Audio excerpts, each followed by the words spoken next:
Welcome, traveler. I am so glad you have found your way here tonight. Take a moment, just a small moment, to settle into your blankets. Adjust your pillow. Find that place of stillness where your breath begins to slow and the world outside starts to fade away. Tonight, we are going to embark on a very quiet journey. We are going to step back in time, away from the hum of electricity and the rush of the modern world. We are going to travel to the American frontier, to a time of vast, open spaces and deep, rhythmic silence. In this series, we will explore what it truly meant to survive a winter on the frontier. We will talk about the isolation, the profound cold, and the simple, steady endurance required to see the spring. We will look at how the early settlers prepared their homes, how they gathered their food, and how they lived within the stillness of the snow. This is not a story of adventure or high drama. It is a story of quiet things. It is about the sound of a fire crackling in a dark room. It is about the way the wind moves across the plains.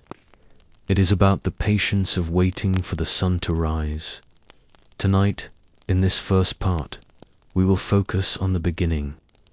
We will look at the vast emptiness of the land before the snow arrives.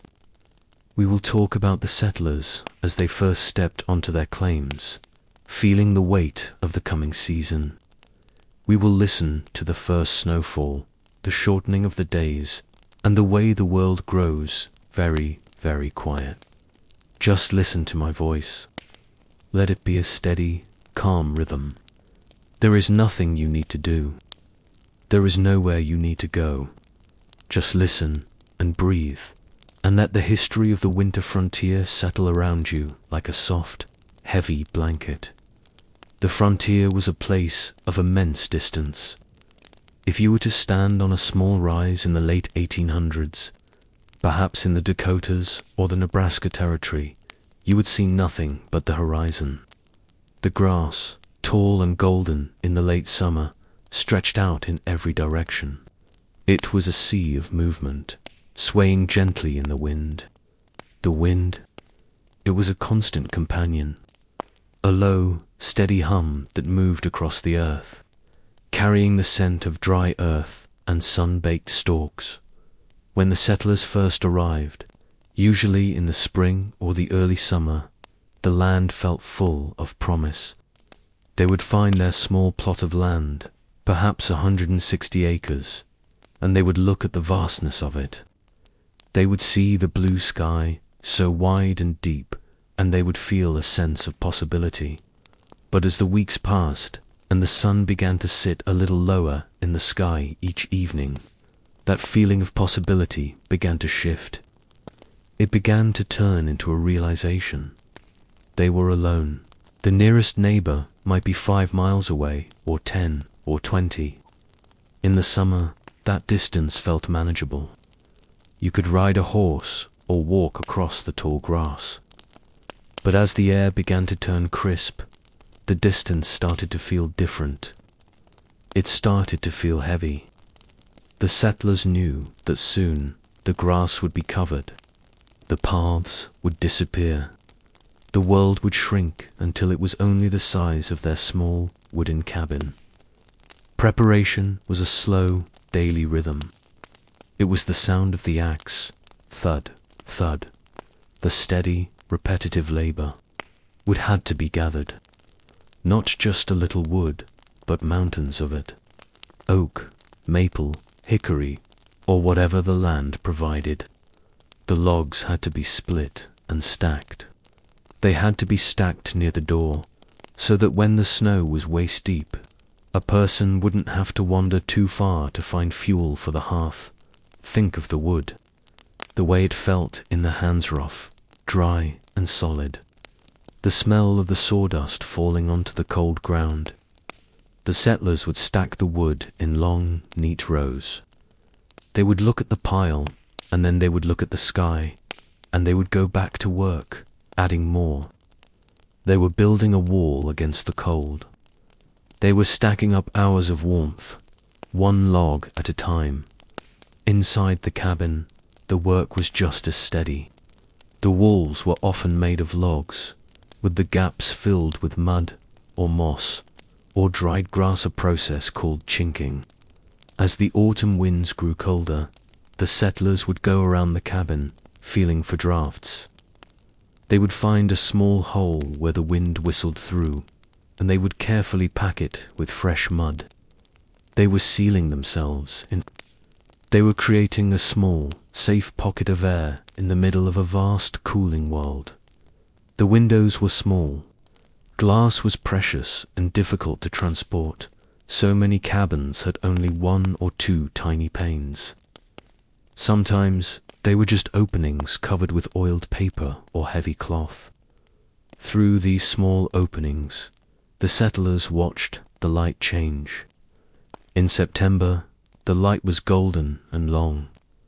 By October, it turned a pale, thin silver. The shadows grew longer. The sun stayed closer to the earth, as if it, too, was trying to find warmth. There is a specific feeling to the air just before the first snow. It is a sharpness, a clarity. The humidity of summer is long gone, and the air feels thin and brittle. When you breathe it in, it feels cool in the back of your throat. It is the smell of nothing. No flowers, no damp earth, just the clean, cold scent of the atmosphere. The settlers would notice the birds first. The sky would be filled with them for a few days, V-shaped flocks of geese moving south, their calls faint and haunting in the high air. And then, one day, the birds would be gone. The sky would be empty. The silence would begin to settle. It is a growing silence. It doesn't happen all at once. First, the insects stopped their buzzing. The crickets, which had been so loud in August, go quiet.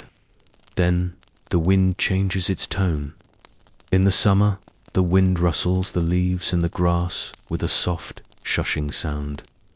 In the late autumn, the wind has a harder edge. It whistles through the bare branches of the few trees. It moans around the corners of the cabin, and then the first snowfall arrives.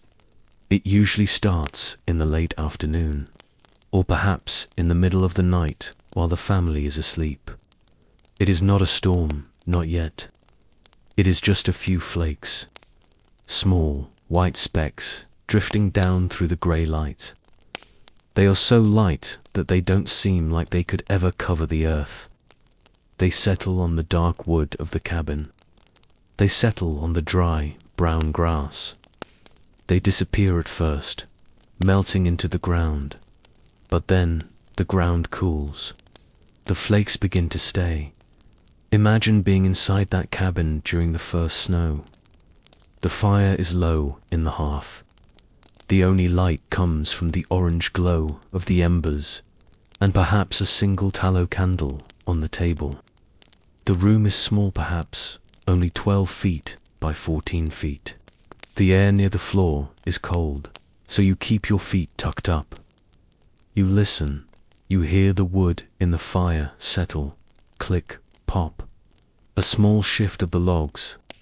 You hear the breathing of your family, soft, rhythmic, and steady. And then you hear the silence of the snow. Snow has a way of absorbing sound.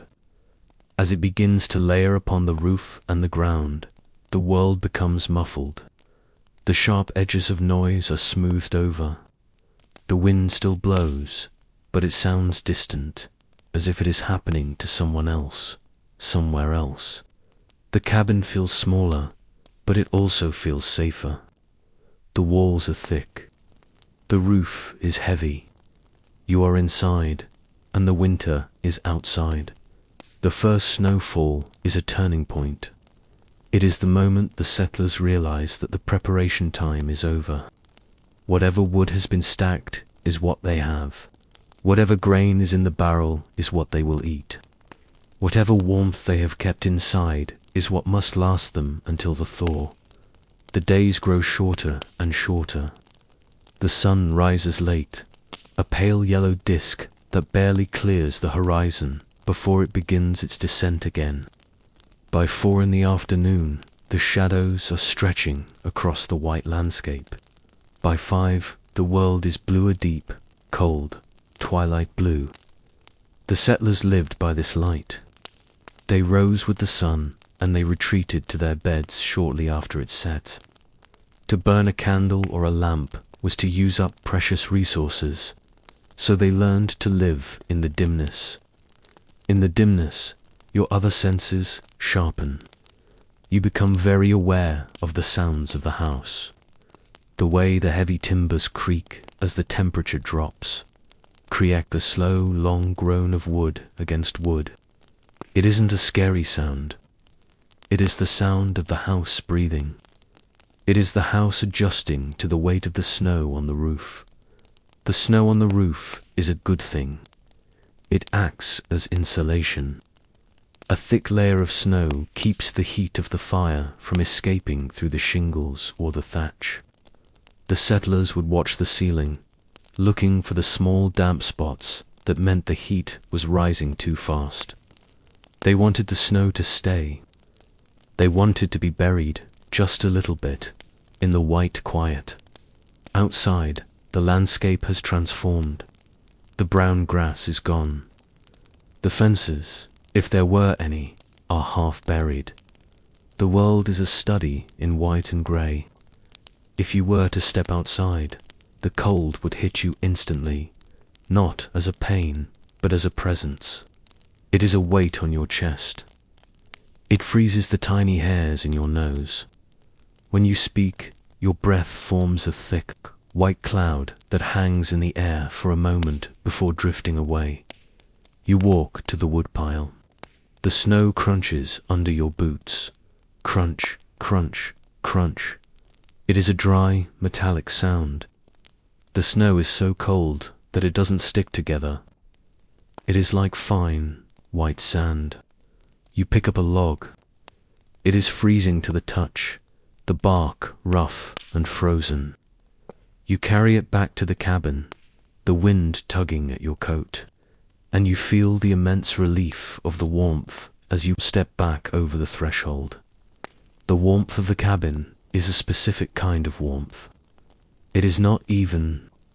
Near the fire, it is hot, almost scorching, but 3 feet away, it is merely warm. Near the walls, it is cool, and in the corners, the water in the wash basin might have a thin skin of ice on it. The family lives in the circle of the fire. Into the quiet, the morning begins to move, though you would hardly know it by the light.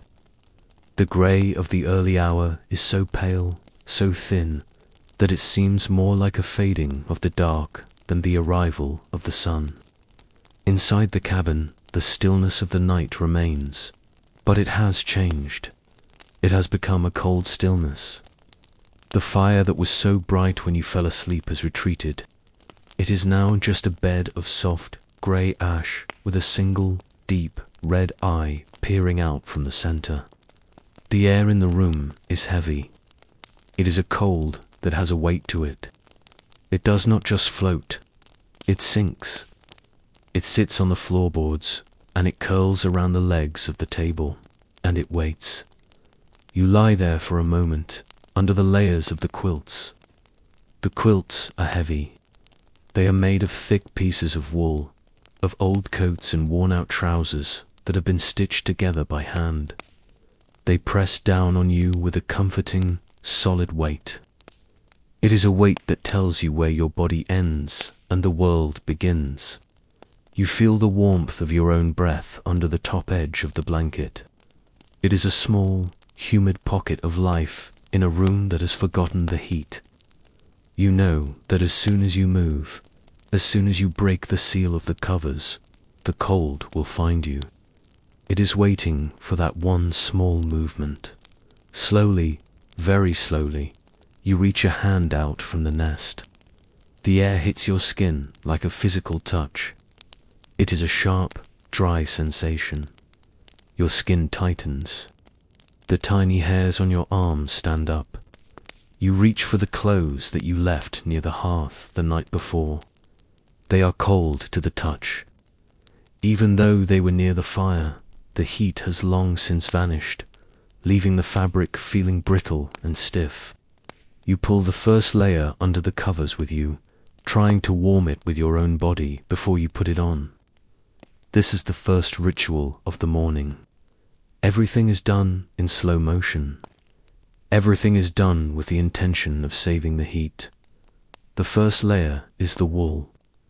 It is a long union suit, thick and ribbed. The wool is coarse. It is not soft. It has a rough texture that bites gently at the skin. As you pull it on, sliding your legs into the long sleeves of the garment, you feel the chill of the fabric against your warmth. It takes a long time for the wool to stop being cold and start being warm. You sit there, huddled under the blankets, feeling the slow transfer of heat. The wool begins to trap the air. It begins to create a barrier. You feel the scratchy fibers against your skin, a constant dull reminder of the protection you are building. The smell of the wool is there, too, a faint earthy scent of the sheep, mixed with the lingering ghost of wood smoke. Now you must leave the bed. Your feet touch the floorboards. The wood is freezing. It is so cold that it feels almost wet, though it is perfectly dry. You move quickly to pull on your stockings. These are also wool, knitted thick and long. They reach all the way up to your knees. You pull them on, smoothing the heavy fabric over your calves. You feel the thickness of the knit. It is a solid, honest weight. Your feet feel far away, encased in the grey wool. You stand up, and the cold of the room settles over your shoulders. You do not move fast. You move with a heavy, rhythmic pace. You pick up your trousers. They are made of heavy denim or wool, and they are stiff. The fabric does not want to bend. It has been shaped by the cold. You slide your legs in, and the fabric makes a dry, shushing sound. Shishi. It is the sound of the winter wardrobe. Next comes the flannel shirt. The flannel is a little softer than the wool, but it is just as heavy. You pull it over your head, and for a moment, the world is dark and muffled by the fabric. You find the armholes. You push your hands through. The cuffs are tight against your wrists. Now you begin the buttons. The buttons are made of bone or wood. They are small and round and very cold. Your fingers are starting to feel a little stiff now, a little numb at the tips. It makes the task of buttoning the shirt a slow, focused labor. You take one button. You push it through the stiff hole in the fabric. Click. You move to the next. Click. It is a quiet, repetitive sound in the silence of the cabin. Each button is a small victory against the draft.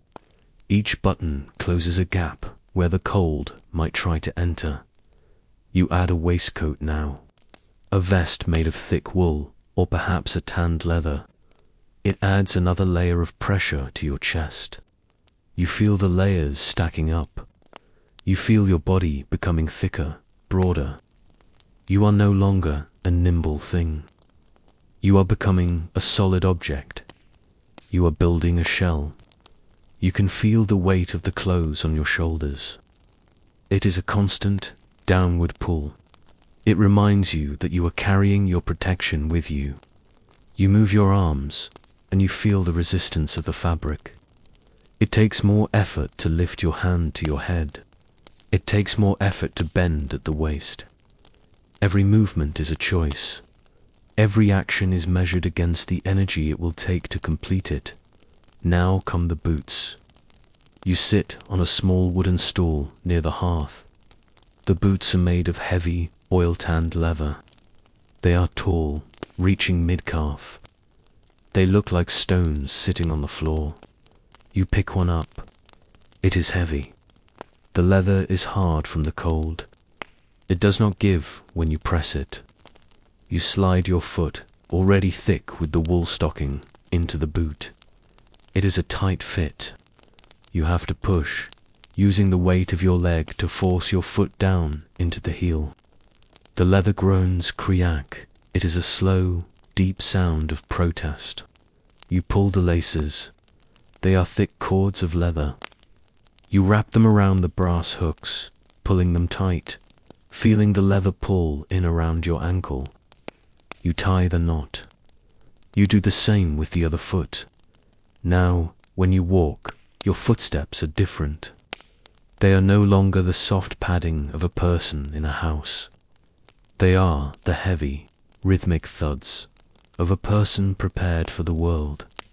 Thud, thud, thud. The floorboards creak under the new weight. The morning light is a bit stronger now. A pale silver that shows the frost on the windows. The frost is thick. It looks like a forest of crystal ferns, frozen in time on the glass. You cannot see the world outside. You can only see the patterns of the cold. You reach for your coat. This is the final layer. It is a coat made of heavy wool, or perhaps a buffalo robe. It is an immense garment. When you lift it, you feel the true weight of the frontier. It is like lifting a heavy blanket, but it is shaped like a person. You swing it over your shoulders. The weight settles on you, pressing down, pinning the other layers together. You feel the collar touch your neck. It is lined with fur a bit, or foxsand. It is soft and warm.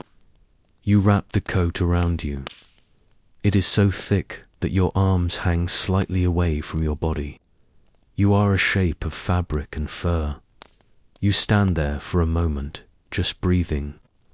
You watch your breath. It comes out in a slow, white plume. It hangs in the air for a long second before it vanishes. You are fully dressed, but you can still feel the cold. It is a persistent thing. It is not a sharp pain anymore, but a dull presence. It lives in the air between your skin and the wool. It lives in the space between the floor and your boots. You have realized that you will never be truly, completely warm until the spring. You will only be less cold. This is the realization of the winter. It is a season of management. You manage the fire. You manage the food. You manage the warmth of your own blood. You move to the fire now. Every step is slow. You feel the weight of the boots, the stiffness of the trousers, the pressure of the coat. You bend down to stir the ashes. It is a slow movement. You feel the fabric of the coat bunching behind your knees. You feel the restriction in your shoulders. You take the iron poker. It is cold and heavy in your hand.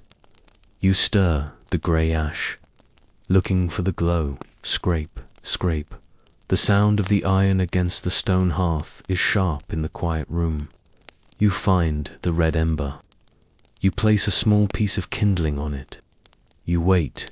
You watch. You breathe slowly. The movement of your breath is the only fast thing in the room. Everything else is held in a state of suspension. The water in the bucket has a skin of ice on it. The wood in the corner is frosted. The shadows are long and still. You feel the heaviness of your clothes as a kind of comfort now. They are a burden, yes, but they are a burden that keeps you alive. You accept the weight. You accept the slowness. You begin to move with the rhythm of the cabin. You do not hurry to get the water.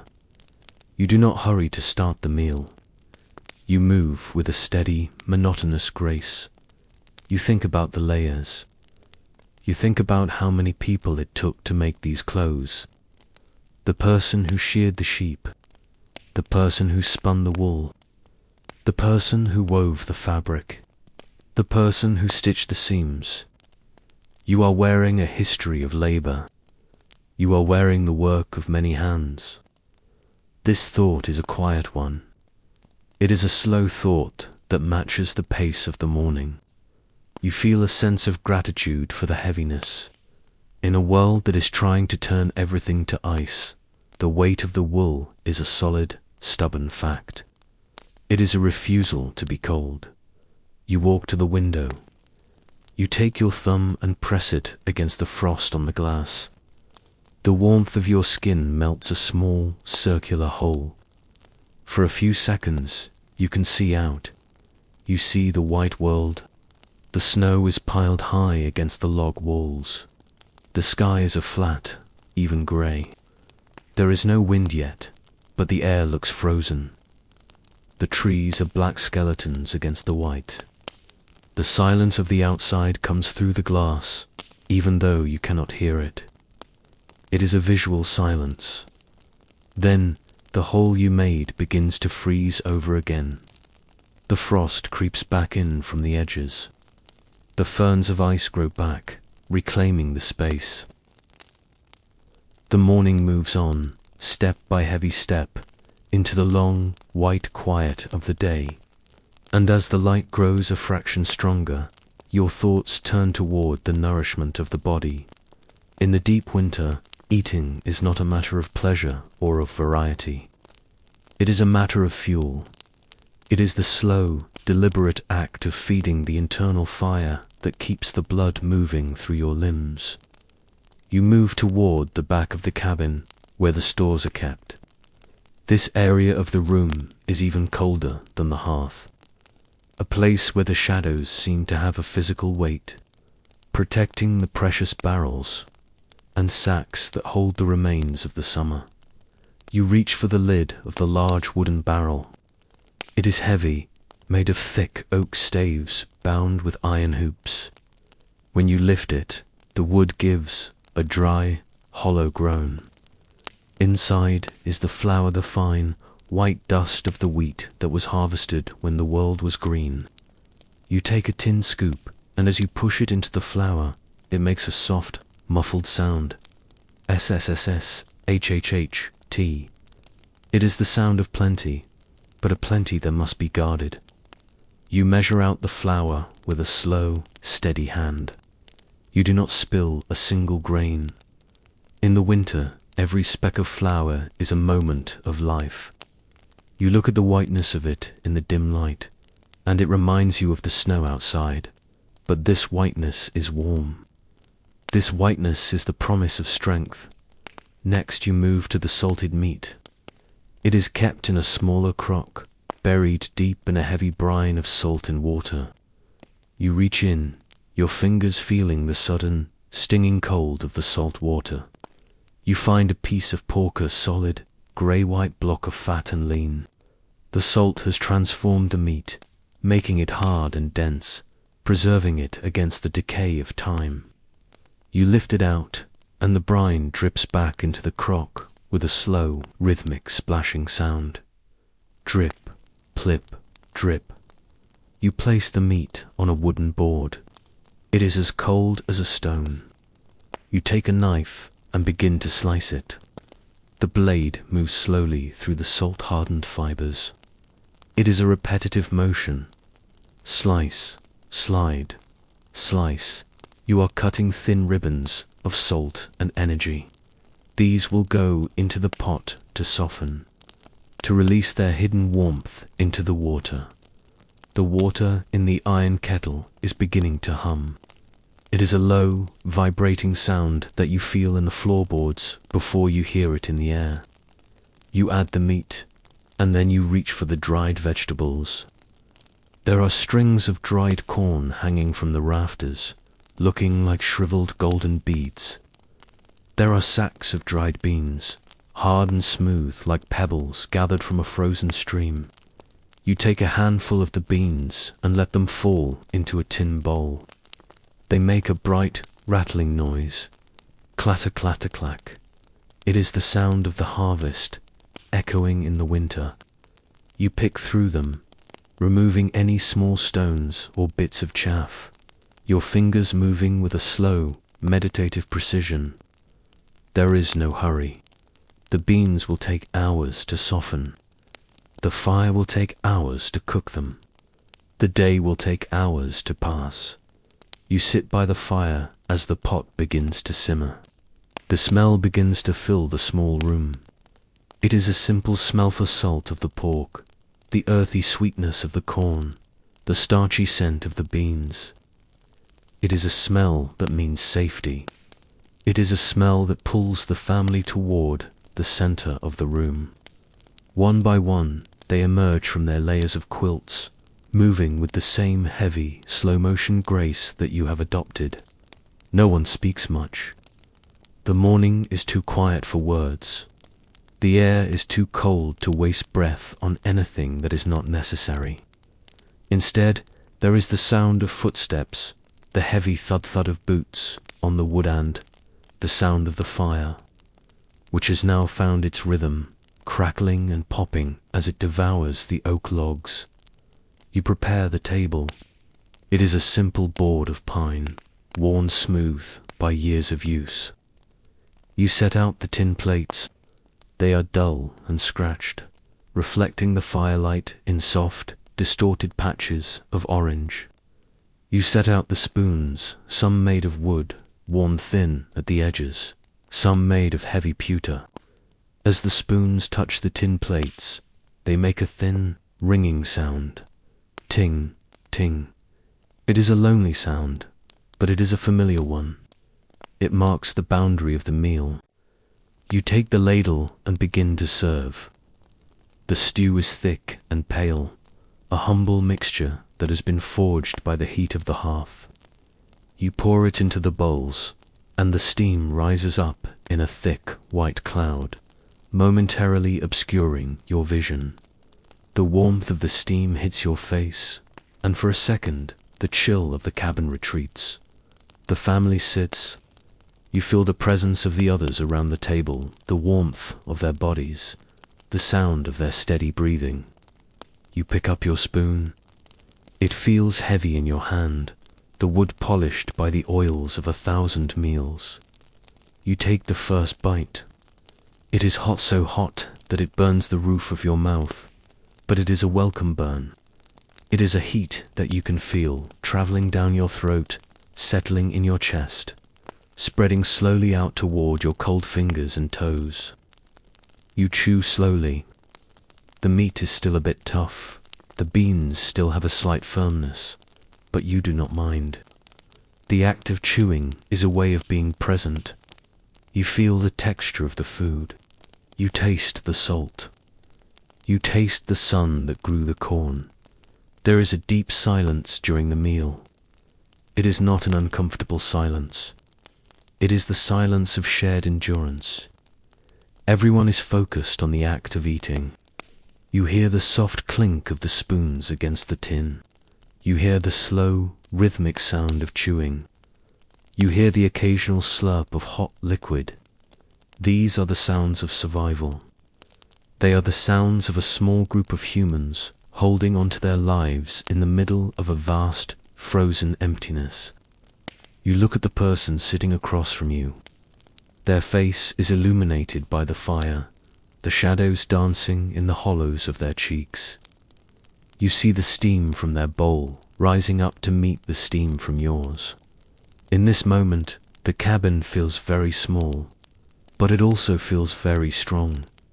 You pick up a piece of hard bread or biscuit that was baked yesterday and has already turned as solid as the logs in the wall. You dip it into the liquid in your bowl, holding it there, waiting for the moisture to soak in. You watch the bubbles rise from the bread. You wait. You are learning the patience of the winter. Everything takes time. To soften the bread takes time.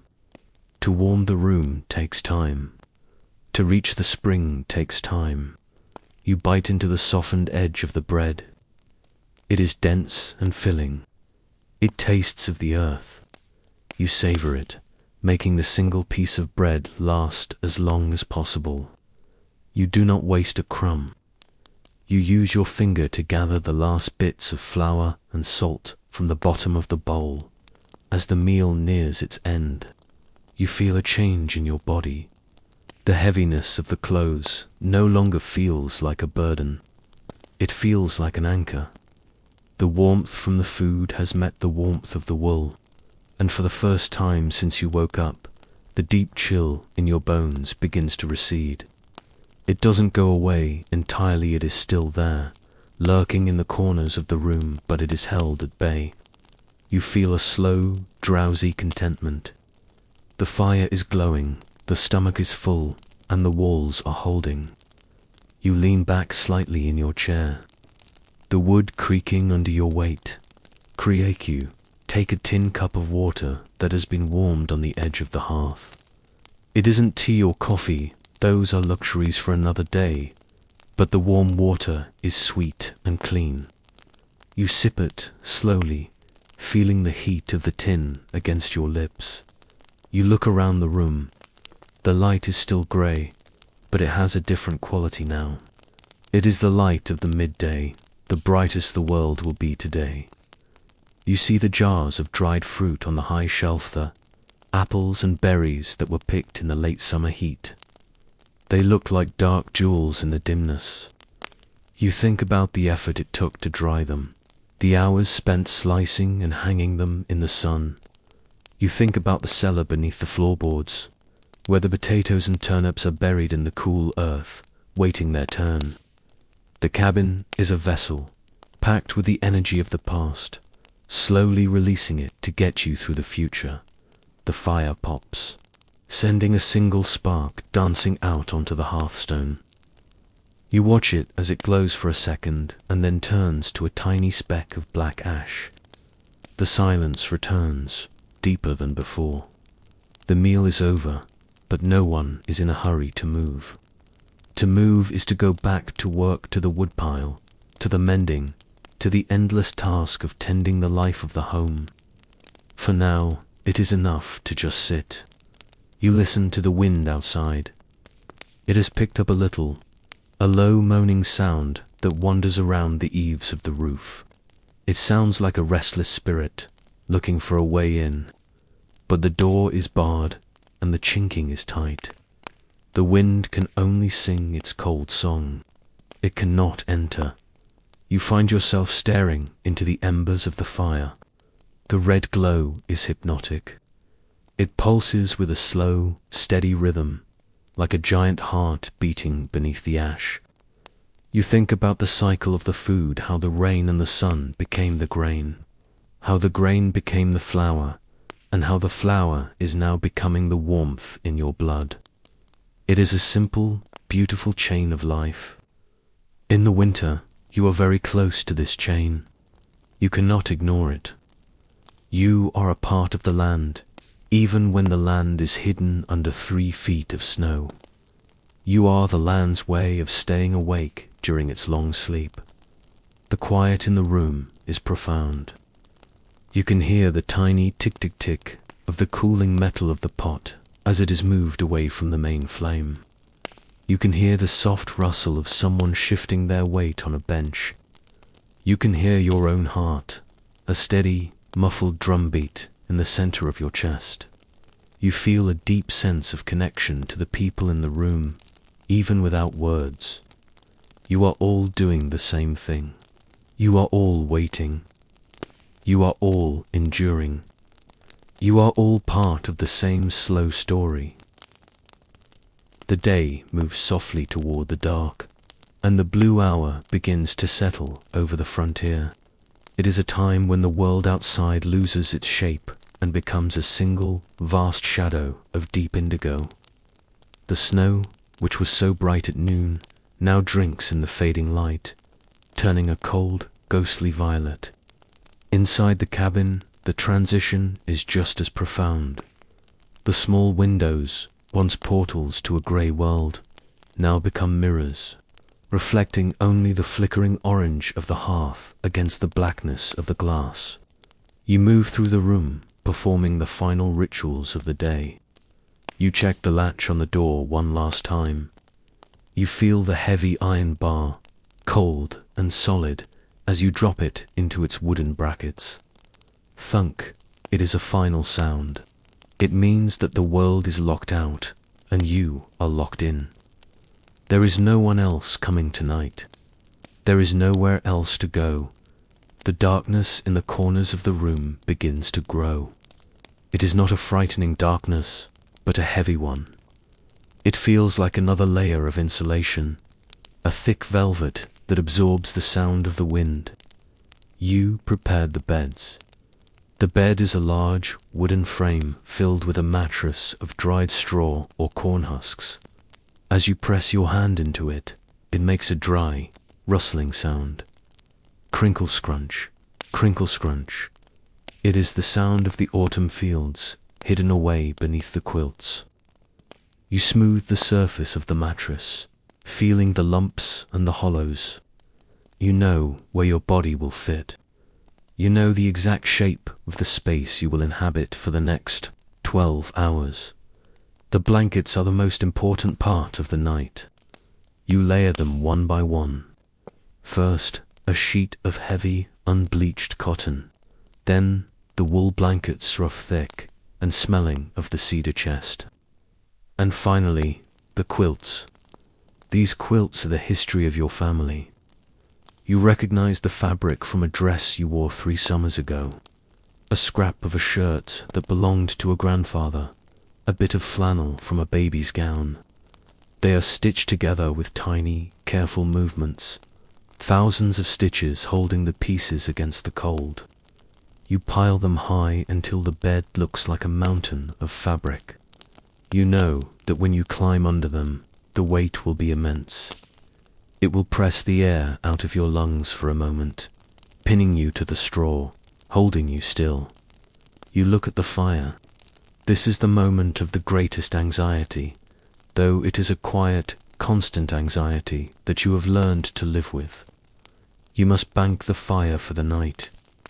You take the heavy iron shovel and move the glowing coals into a tight pile at the back of the chimney. Then, you cover them with a thick layer of grey ash. You are trying to put the fire to sleep. You want it to smoulder, to keep a tiny, secret spark alive deep within the heart of the hearth. If the fire goes out, the cabin will lose its soul. The cold will rush in from the walls, and the morning will be a struggle of frozen fingers and white breath. You watch the last flickers of flame disappear beneath the ash. You wait until there is only a soft, red glow. You whisper a silent wish to the embers. Stay, stay until the morning. The room is very dark now. The only light comes from the cracks in the hearth, throwing long, thin lines of orange across the floorboards. You undress quickly, moving in the small circle of warmth that remains. You do not take off everything. You keep your wool union suit on, perhaps adding a flannel nightshirt over it. You pull on a pair of fresh, dry socks-thick wool that feels like a hug for your feet. The air in the room is already cooling. You can feel the temperature dropping inch by inch as the fire retreats. You move to the bed and lift the corner of the heavy mountain of quilts. As you slide into the bed, the straw mattress groans. You find the hollow that your body has made over the weeks. It is cold at first. The cotton sheet is like a thin layer of ice. You shiver, your muscles tightening, your breath coming in short, shallow puffs. You pull the quilts up to your chin. You tuck them in around your shoulders, making sure there are no gaps where the air can leak in. You lie perfectly still. You wait for the miracle of your own heat to begin. Slowly, the space beneath the blankets begins to change.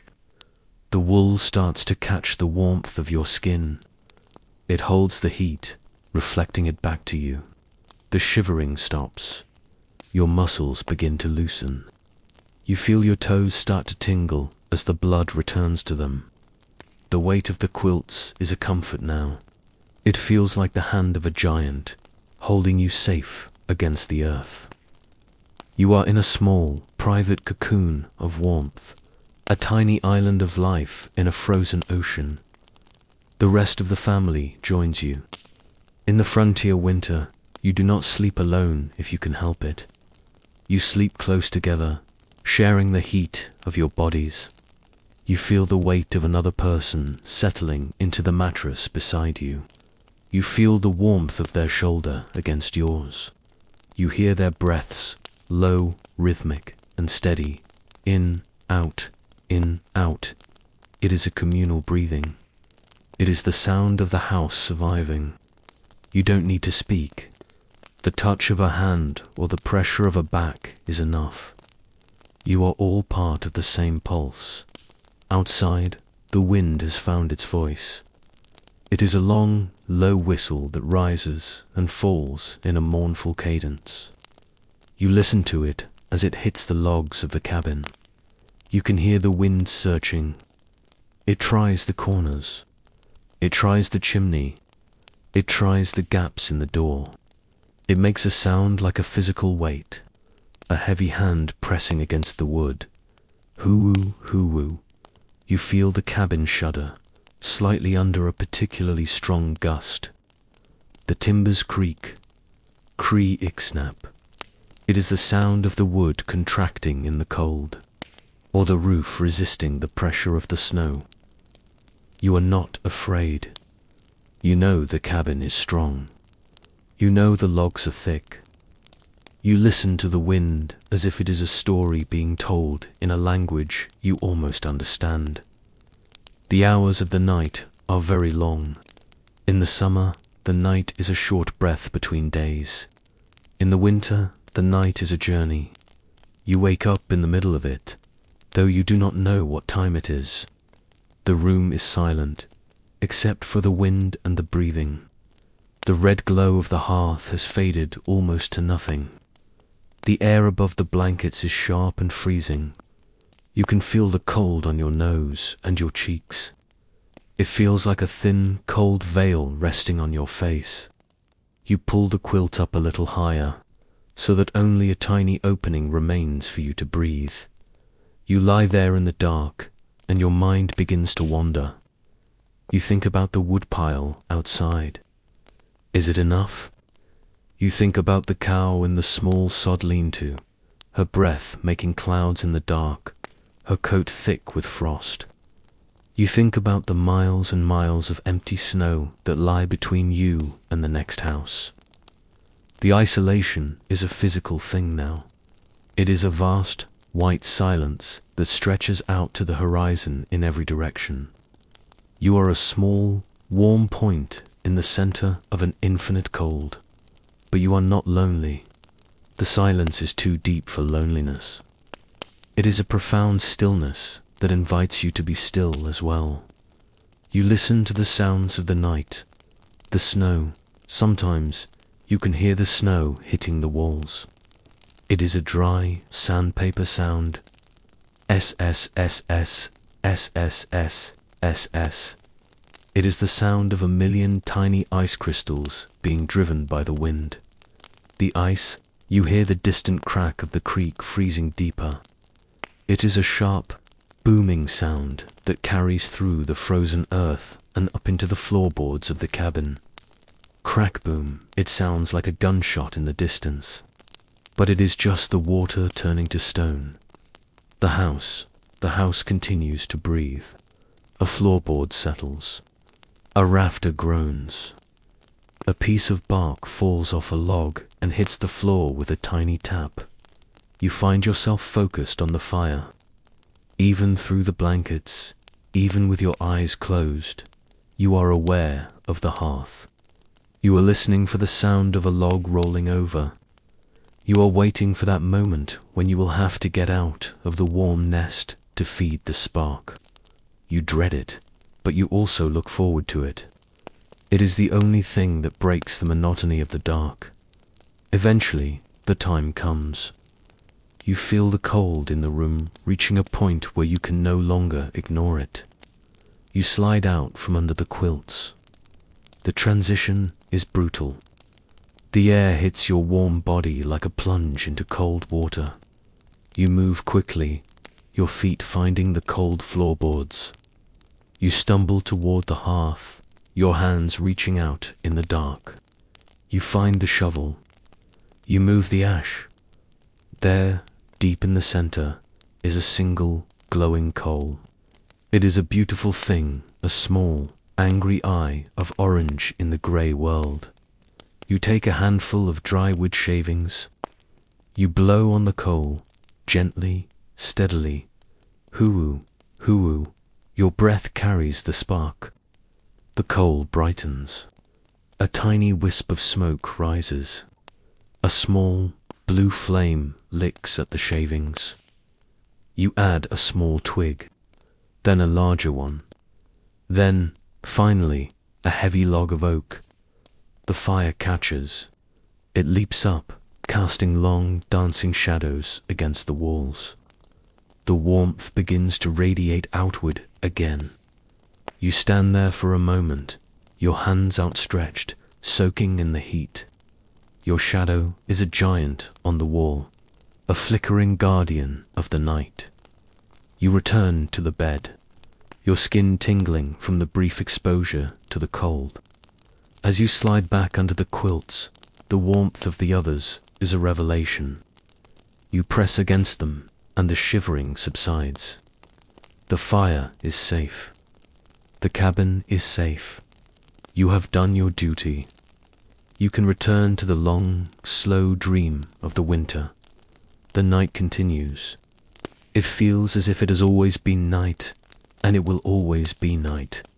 The sun is a distant memory, a golden dream from another life. Here, there is only the blue and the black, the wind and the wool. You find a rhythm in the waiting. You learn to appreciate the slowness of the time. There is no hurry. There is no clock to strike the hour. The night is long, and sometimes, within that length, the body begins to feel a different kind of weight. It is not the comforting weight of the quilts, nor the solid weight of the logs and the walls. It is a heaviness that comes from within. It is a slow, quiet realization that the rhythm of the body has changed. Perhaps it begins with a small dryness in the back of the throat, a tiny scratch that makes itself known every time you swallow. Or perhaps it is a subtle ache in the joints, a feeling that your limbs are made of the same heavy iron as the kettle on the hearth. On the frontier, in the heart of the winter, sickness does not arrive with the rush of an emergency. It arrives like the snows, steadily, steadily, and with a quiet persistence that demands you stop and listen. You lie very still in the dim light of the morning. The fire has been stoked, and the cabin is beginning to warm, but you feel a chill that the fire cannot reach. It is a deep, internal cold that makes you pull the blankets closer to your chin. Your skin feels sensitive, as if the air itself is too rough. This is the beginning of the waiting. In a world without hospitals, without pharmacies, without the hum of modern medicine, you turn toward the only things you have: patience, time, and the quiet resilience of the body. You do not panic. Panic uses energy, and energy is the most precious resource you own. You simply accept the stillness. You accept that today, and perhaps tomorrow, and the day after that, your world will be the size of this mattress and the height of the ceiling logs. You spend a long time looking at those logs. From your place in the bed, the architecture of the cabin becomes your entire landscape. You follow the grain of the wood. You see the places where the axe left its mark, the small ridges and valleys in the timber. You find knots in the wood that look like eyes, or clouds, or distant hills. You count the cracks in the chinking. You watch the way the light from the single window moves across the rafters as the sun makes its short, pale journey across the sky. It is a very slow way to live, but there is a peace in it. The world outside, with its chores and its winds and its heavy snows, feels very far away. You are in a cocoon of rest. Someone moves quietly through the room. You hear the soft, muffled thud of their boots on the floorboards. Thud, thud. They are moving with care, trying not to disturb the silence. You hear the clink of a spoon against a tin cup. Chime, chime. It is a gentle sound, a domestic melody. They bring you a drink. It is a simple tea made from the things gathered in the fall-dried elderberries, perhaps, or the needles of the white pine. You feel the heat of the cup before you even touch it. The steam rises up, smelling of the forest and the earth. You lift your head slowly.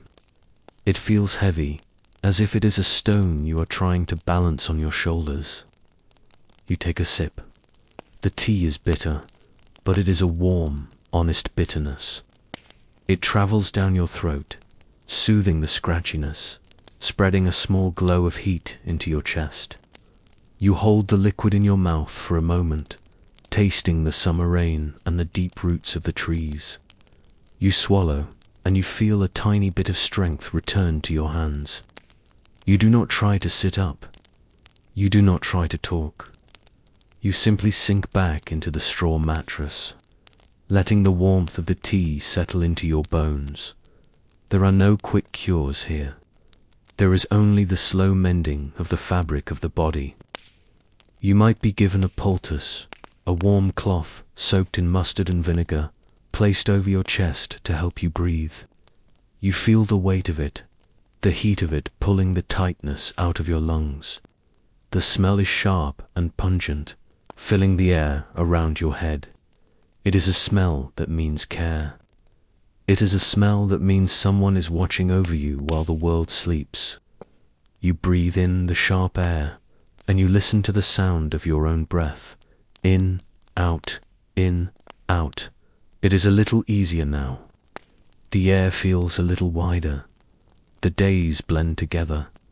Without the routine of chores, without the marking of the sun, time loses its edges. You sleep for an hour, or 4, or 6. You wake up and see the shadows have moved a few inches across the floor. You see the frost on the nailheads in the wall, glowing like tiny silver stars. You watch the dust motes dancing in a sliver of light. They move in a slow, swirling dance, rising and falling with the unseen currents of the air. You find yourself fascinated by them. You watch one mote as it drifts toward the floor, only to be caught by a breath of warmth and lifted back toward the ceiling. It is a quiet, monotonous entertainment, and it is enough. Your weakness is a physical presence. When you try to move your legs, they feel distant, as if they belong to someone else. Your hands are pale and thin. But in this weakness, there is a strange clarity. You become hyper-aware of the sounds of the cabin, the fire. You hear the logs as they undergo their transformation. You hear the hiss of the sap, the sharp crack of a pocket of air, the soft, shushing sound of a log collapsing into ash. The others. You hear the quiet rustle of a book being turned, the scrape of a chair, the low, whispered conversations in the corner. They are talking about the woodpile, or the flower, or the weather, but their voices are hushed. A soft murmur that acts as a lullaby. The house, you hear the timbers as they react to the deep cold outside. The cabin is a living thing, groaning and settling as the frost pushes against the foundations. You are not lonely in your illness. You are simply in a different state of being. You are like the seeds beneath the snow, or the bears in their dens. You are conserving. You are waiting for the internal spring. You find that you do not mind the monotony, the repetition of the tea, the poultice, the sleep, and the light creates a rhythm that is very soothing. It is the rhythm of recovery. You are not fighting the sickness. You are outlasting it. You are being patient with your own blood and bone. Sometimes the fever brings dreams. They are not the fragmented, busy dreams of the summer. They are long, slow dreams of green places. You dream of the smell of damp earth in April. You dream of the sound of a running stream, the water clear and cold over smooth stones. You dream of the feeling of the sun, not the pale winter sun, but the heavy, golden sun of August that makes the skin feel thick and warm. These dreams are like a medicine themselves. They remind the body of what it is working toward. They provide a destination. You wake up from one of these dreams and you feel a shift. The heaviness is still there, but it is different. It is no longer a leaden weight. It is a soft weight. The heat in your forehead has cooled. You reach a hand out from under the quilts, and the air feels refreshing rather than sharp. You look at your hand. It is steady. This is the first sign of the mending. It is a small thing, a tiny change, but it is as significant as the first bud on a willow branch. You do not celebrate. You do not try to get out of bed. You know that the recovery must be as slow as the falling of the snow. You are given a bowl of broth. It is thin and clear, made from the last of the autumn vegetables and a bit of salt. You sip it from a wooden spoon. The taste is incredibly vivid. You can taste the onion, the carrot, the salt. It feels like life itself is being poured back into you. You eat slowly, savoring every drop, feeling the energy move through your veins like a slow-moving river. When the bowl is empty, you feel a deep, honest tiredness, not the exhaustion of the fever, but the healthy tiredness of a body that has done a hard day's work of healing. You sleep again, and this time the sleep is deep and dreamless. It is the sleep of the earth. When you wake, the cabin is in the blue twilight.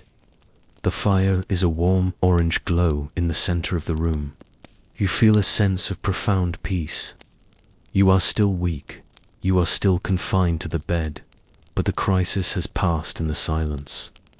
You have endured. You have waited, and the body has responded. The recovery continues in the same quiet way. One day you sit up for 10 minutes. The next day you sit up for 20. You move your fingers. You stretch your toes. Each small movement is a discovery.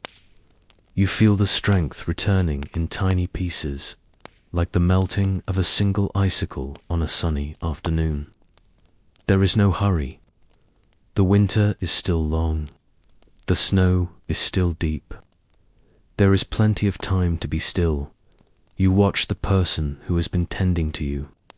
You see the way they move, the economy of their actions, the quiet strength in their hands. You feel a silent gratitude that does not need to be spoken. In the frontier winter, care is a quiet thing. It is a warm cloth, a full cup, a stoked fire. It is the constant, steady presence of another person in the dark. This realization is a comfort. It is another layer of warmth, thicker than any quilt. You spend your afternoons mending small things while you sit propped up against the pillows. Perhaps you take a piece of cloth and a needle and you work on a small tear.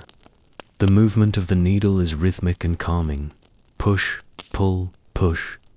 You watch the thread disappear into the fabric, closing the gap, making it whole again. You realize that you are doing the same thing to yourself. You are mending the tears in your own strength. You are stitching yourself back together with the thread of time and the needle of rest.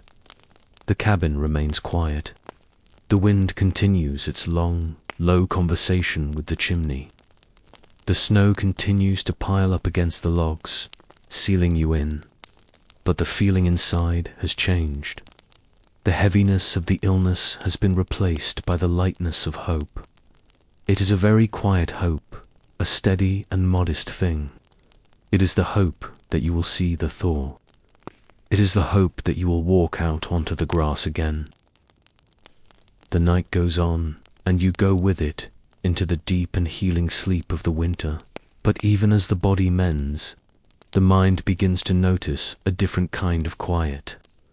It is a quiet that does not come from the absence of sound, but from the absence of others. When you wake the next morning, and the morning after that, the realization settles over you like a fine dusting of snow. You are here, and the world is there, and the distance between the two has become an immeasurable thing. In the frontier winter, isolation is not just a circumstance. It is a presence. It is a guest that sits at your table, a shadow that follows you from the hearth to the bed, a weight that lives in the very air of the cabin. You look at the walls, the heavy logs that have kept you safe, and you realize that they are also a boundary. Beyond these walls, the white world stretches out for miles and miles. You think about your nearest neighbor. They are 5 miles to the north, perhaps. In the spring, 5 miles is a pleasant ride. It is a distance that can be crossed in an hour of easy travel. You can see the dust of their wagon. You can hear the distant bark of their dog. But in the winter, those 5 miles have transformed. They have become a vast, impassable sea of white. The trail is gone. The landmarks are buried. The creek that usually marks the halfway point is now just a hidden dip in the snow.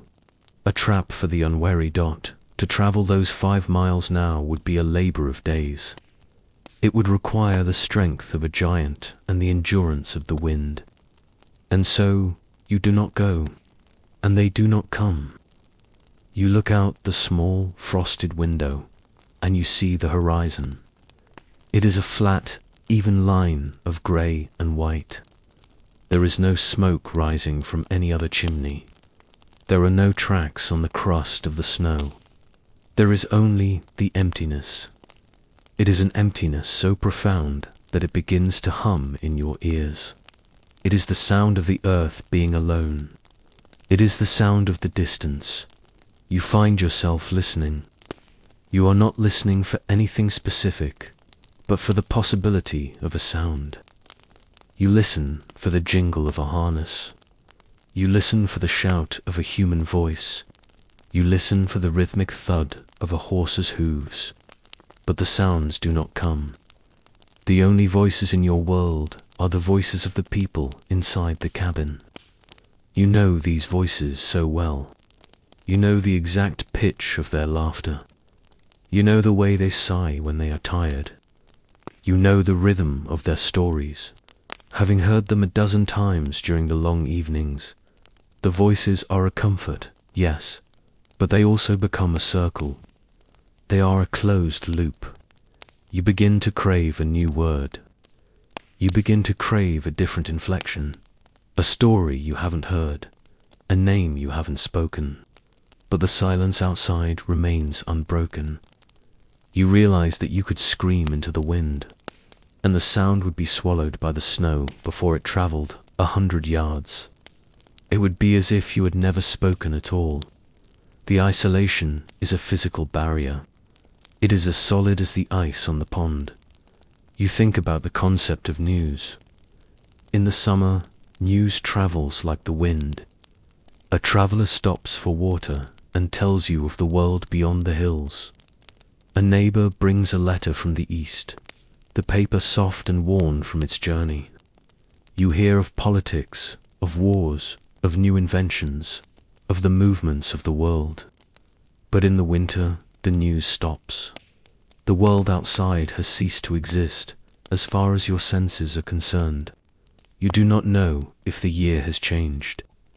You do not know if the world is at peace or at war. You only know the temperature of the air and the depth of the snow. This lack of news creates a strange, floating feeling. You are untethered from time. You are drifting in a white, silent space. You find yourself repeating the same thoughts over and over. You think about the woodpile. You think about the flower. You think about the spring. These thoughts become your only companions. They are like the logs in the fire. You turn them over and over, watching them burn, watching them turn to ash, and then you start again. The monotony of the thoughts matches the monotony of the landscape. The silence begins to feel heavy. It is a thickness in the room. You find yourself making noise just to prove that the world is still there. You drop a spoon on purpose.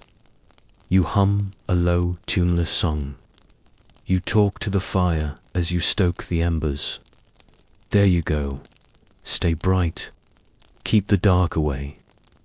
Your own voice sounds strange to you. It sounds small. It sounds like a thin thread in a vast tapestry of quiet. You realize that the silence is much older and much larger than you are.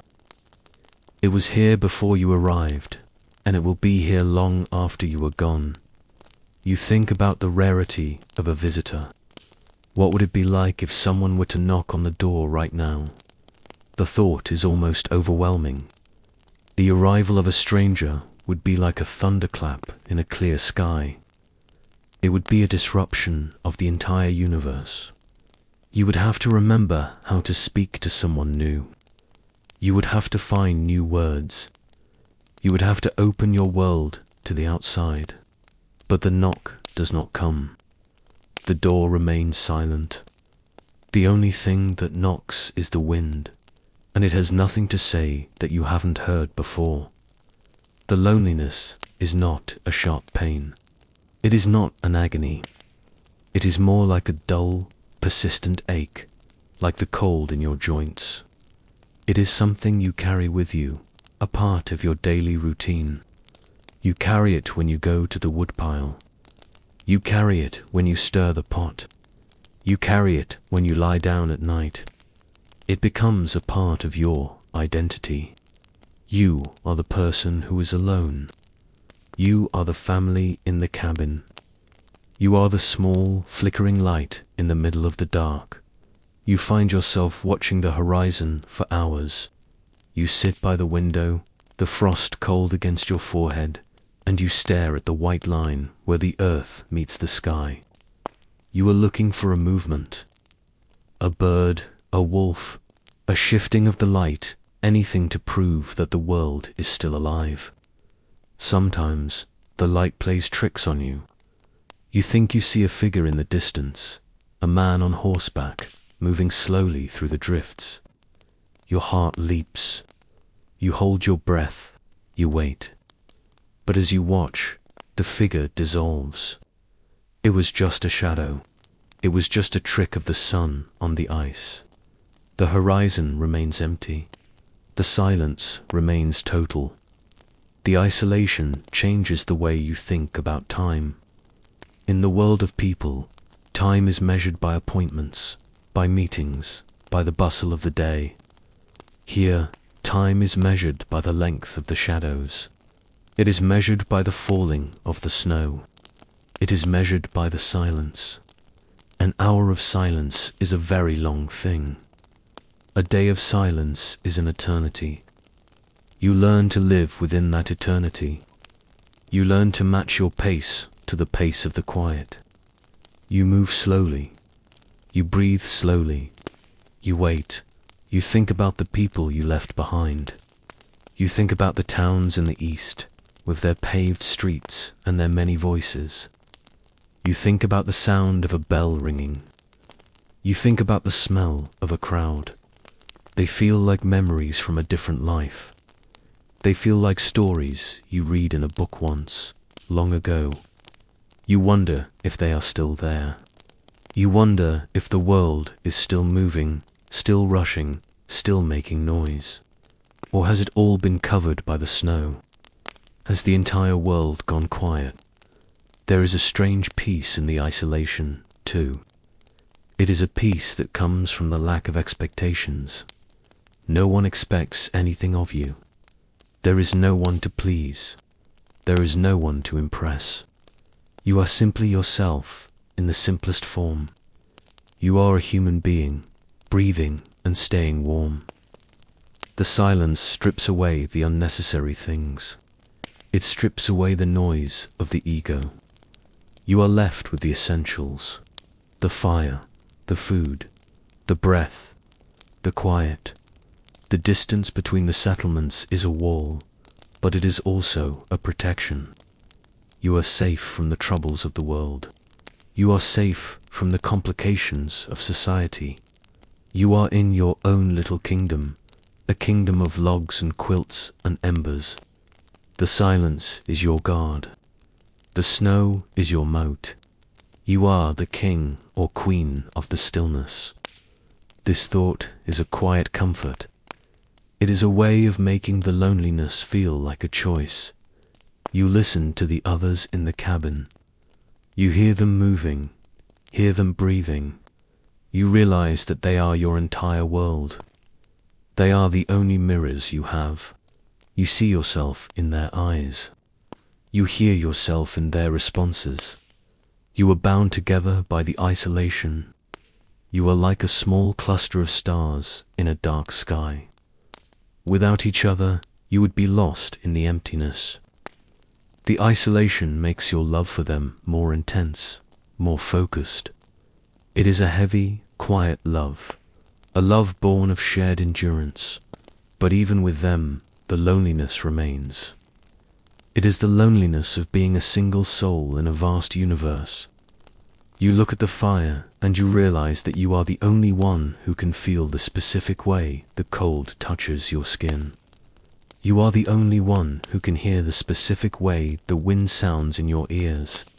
The silence reminds you of your own individuality. It reminds you of the space between people, a space that even the closest love cannot entirely fill. The silence is a guest that never leaves. It is there when you wake up. It is there when you eat. It is there when you go to bed. You learn to live with it. You learn to stop fighting it. You learn to let it into your heart. You find that the silence has its own music. It is a low, humming music, a music of the deep earth and the high stars. If you listen closely enough, you can hear it. It is a song of patience. It is a song of waiting. The long stretches without hearing another voice become a kind of meditation. You find yourself noticing the smallest things. The way a single flake of snow hits the glass. The way the light changes from blue to grey. The way the wood in the hearth turns from brown to black to white. These small things become events. The silence is. The silence is a heavy blanket that has no edges, and within that silence, the world begins to change once more. You notice it first in the light. The pale silver of the afternoon does not fade into the blue of twilight as it usually does. Instead, it turns into a thick, opaque white. The horizon, which you have watched for so many hours, simply vanishes. It does not disappear behind a cloud. It is erased by a wall of movement. This is the beginning of the storm. It is not a sudden event, but a slow, gathering force. The wind, which had been a low hum, begins to take on a sharper tone. It begins to whistle through the eaves, a high, thin sound that vibrates in the wood of the walls. And then the snow arrives in earnest. It is not the gentle drifting of flakes you saw before. This is a driven snow, a horizontal white that moves with purpose. You watch it through the small glass pane of the window. At first, you can see the woodpile just a few yards away. Then, you can only see the outline of the woodpile. And finally, the woodpile is gone. There is only the white. It is a world without depth. It is a world without distance. You are no longer in a cabin on the plains. You are in a small wooden box floating in a sea of milk. You feel the cabin tremble. It is a subtle thing, a tiny shudder of the timbers as the wind strikes the side of the house. You realize that for the next few days, This room is the only world that exists. You turn away from the window. There is no point in looking out when there is nothing to see. The confinement is now total. You move to the hearth, and you feel the rhythm of the storm in the way the smoke behaves in the chimney. The draught is stronger now, pulling the flames upward with a hungry sound. You add a large log, a solid piece of hickory that will burn for a long time. You watch the bark catch fire. You watch the small curls of orange flame as they lick at the rough wood. This is your task now. Your task is to be the keeper of the fire, while the world outside is torn apart by the wind. Time begins to stretch. When you cannot see the sun and you cannot see the horizon, the hours lose their shape. They become long, elastic things that pull and thin until they are almost transparent. You find yourself doing the same tasks over and over, not because they need to be done, but because the movement is a comfort. You take a piece of wood, a small block of cedar, and you begin to whittle. You use a small, sharp knife. You move the blade away from your body, taking off a tiny, thin shaving of wood. Slice the shaving curls into a delicate spiral and falls onto the floor. You do it again, Sleas. You are not making anything specific. You are just uncovering the grain. You are just watching the wood become smaller. The scent of the cedar rises up, a sweet, sharp smell that cuts through the odor of the smoke and the wool. You watch the shavings pile up around your boots. They are like a different kind of snow-warm, fragrant, and dry. You find a rhythm in the movement of your hand. Slice, slide, slice. It is a monotonous labor, and that is why it is good. It fills the minutes. It gives the hands something to do while the mind is forced to stay still. You listen to the sound of the knife. It is a tiny, crisp sound, a contrast to the roar of the wind outside. You realize that you have been whittling for an hour, or perhaps 2. It doesn't matter. The wood is patient. The knife is patient.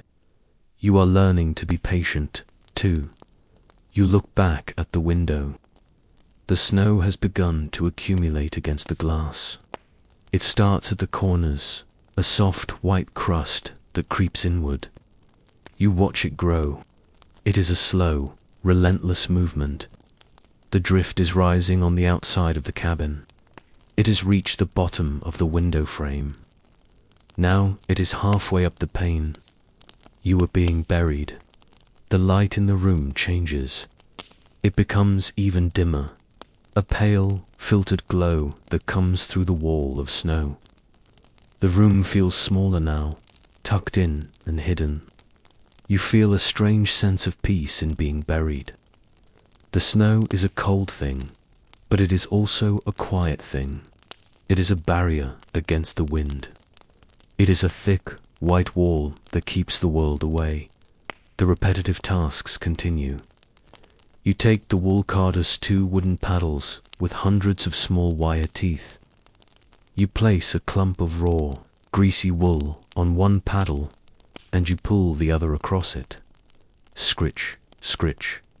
The sound is dry and rhythmic. You are untangling the fibers. You are making the wool straight and smooth. You do it again and again. You are preparing the wool for the spinning wheel, even though the spinning can wait. You just want to feel the wool. You want to see the way it transforms from a tangled mess into a soft, airy cloud. You watch your hands. They move without much thought. They know the path. They know the weight of the paddles. The monotony of the storm becomes a physical presence. It is a heaviness in the air. You find yourself moving more slowly than ever.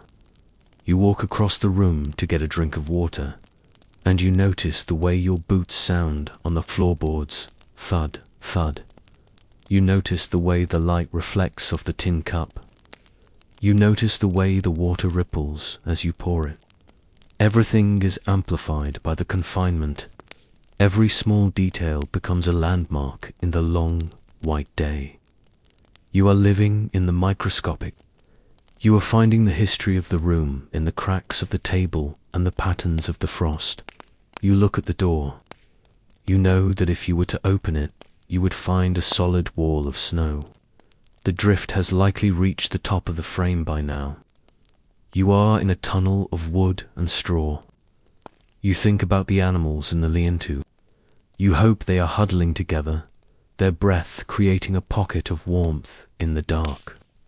You hope the roof is holding under the weight of the drifts. But you cannot go to them. To go outside now would be to disappear. The storm is the master of the world, and you are its prisoner. You accept this. You do not fight it. You sit back down by the fire and you pick up the wool carders. Again, scritch, scritch. The days of the storm blend into one another. You eat when you are hungry, and you sleep when the dark becomes too heavy to ignore. The meals are the same though: salted pork, the beans, the hard bread. You eat them slowly, savoring the warmth. You listen to the wind, which has become a constant companion. It is no longer a noise. It is the background of your life. It is the sound of the winter's heart. You find that you can hear different notes in the wind. Sometimes it is a low, guttural growl. Sometimes it is a high, piercing shriek. You learn the language of the storm.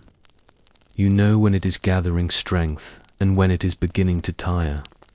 But it does not tire for a long time.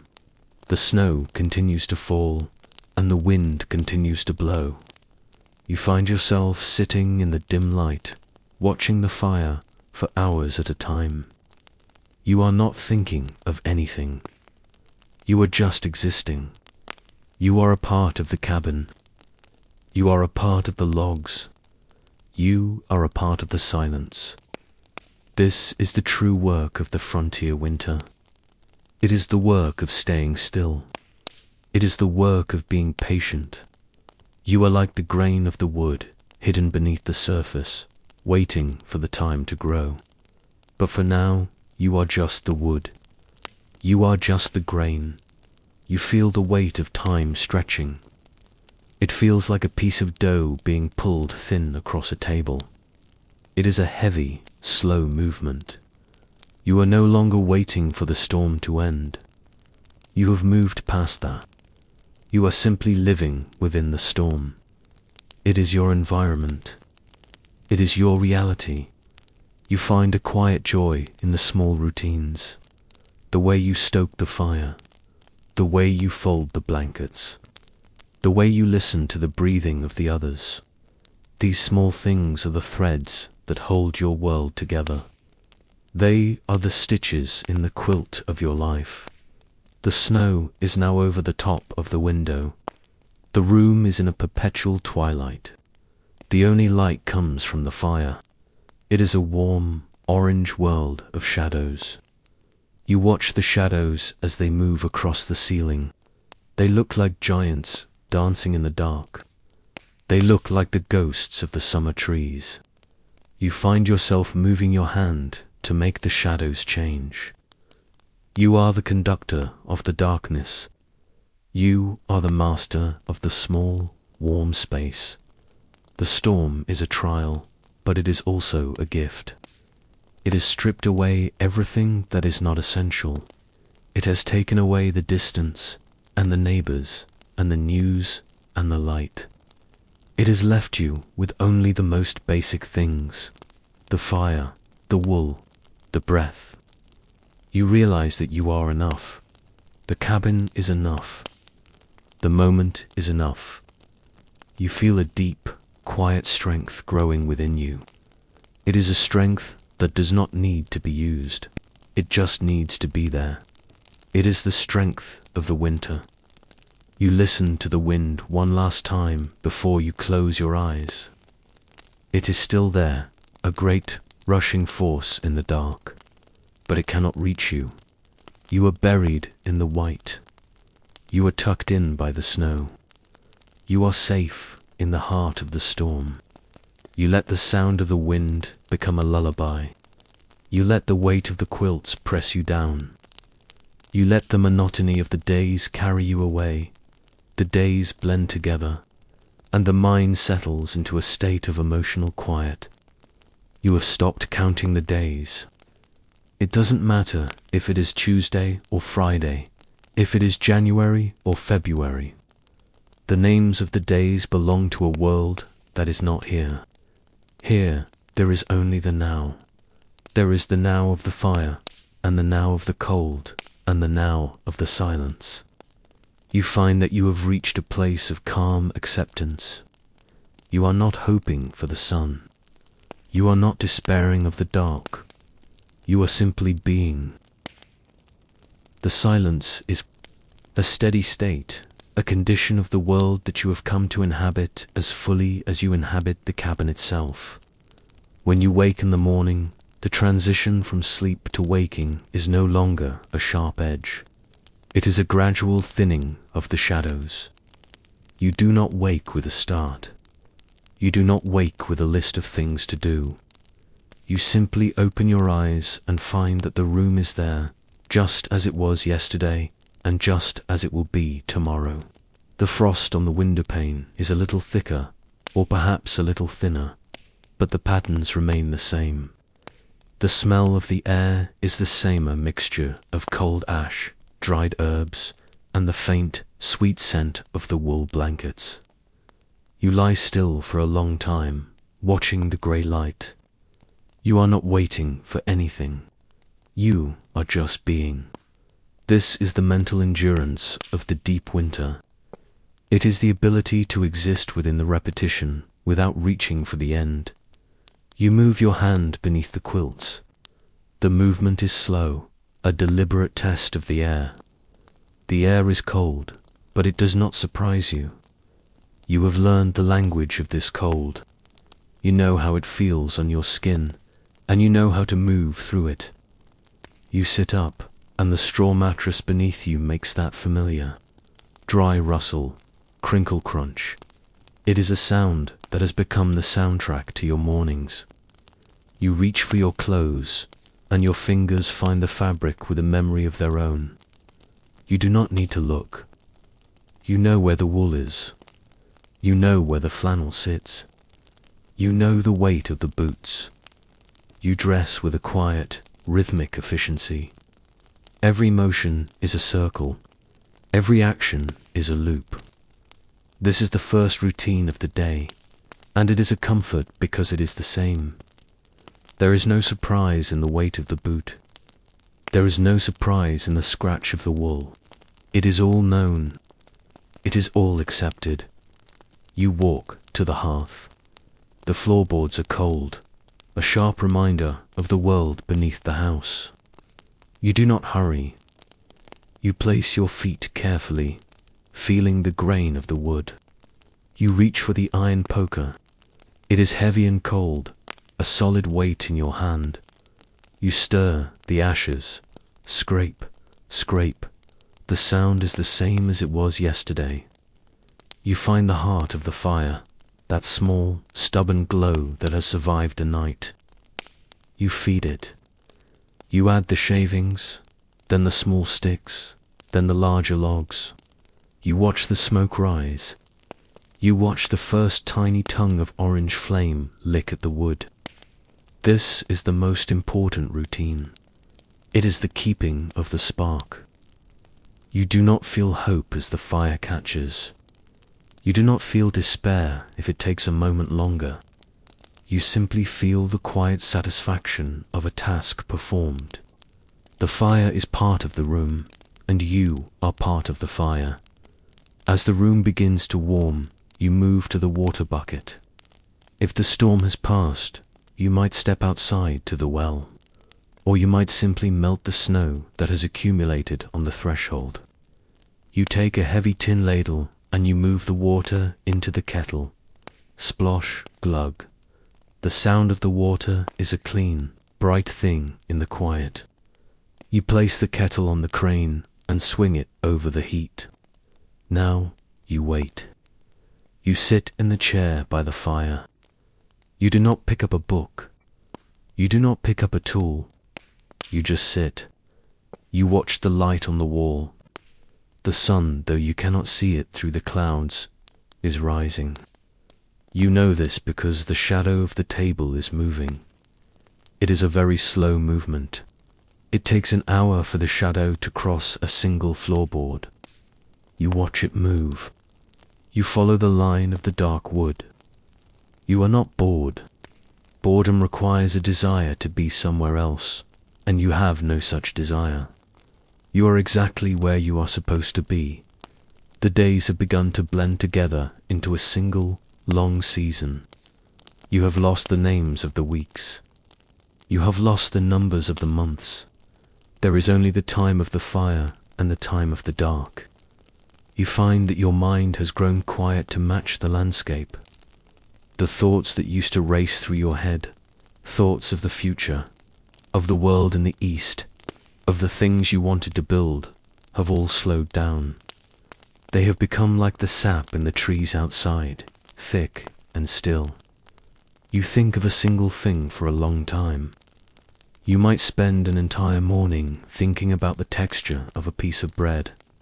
You think about the grain, the salt, the way it feels against your tongue. You think about the warmth of the tea. You think about the way your boots feel on your feet. These small, physical realities are enough to fill the mind. They are solid. They are true. You eat your morning meal in silence. The others in the room move with the same slow grace. You see them, but you do not always speak. There is no need for words when the routine is shared so perfectly.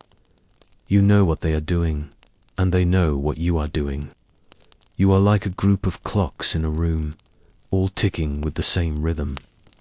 You watch the steam rise from your bowl. It curls and twists in the air, a delicate white ghost. You follow the path of the steam until it vanishes into the rafters. You take a bite of the pork. It is salty and familiar. You chew slowly. You feel the strength of the food entering your body. It is a quiet, mechanical process. You are fueling the engine. You are maintaining the state of being. After the meal, there is the work of the day. It is repetitive work. It is mending. It is cleaning. It is preparing. You take a piece of harness that has grown stiff in the cold. You take a tin of grease. You dip your fingers into the grist. It is thick and coolant. You begin to rub it into the leather. You move your hand in circles. Rub, smooth, rub. You feel the leather softening beneath your touch. You feel the grease warming. You do it for a long time. You do not think about finishing the task. You only think about the movement. You think about the way the leather changes color, turning from a pale tan to a deep, rich brown. This is the emotional quiet of the winter. You find meaning in the circle. You find peace in the repetition. The leather needs the grease, and you need the task.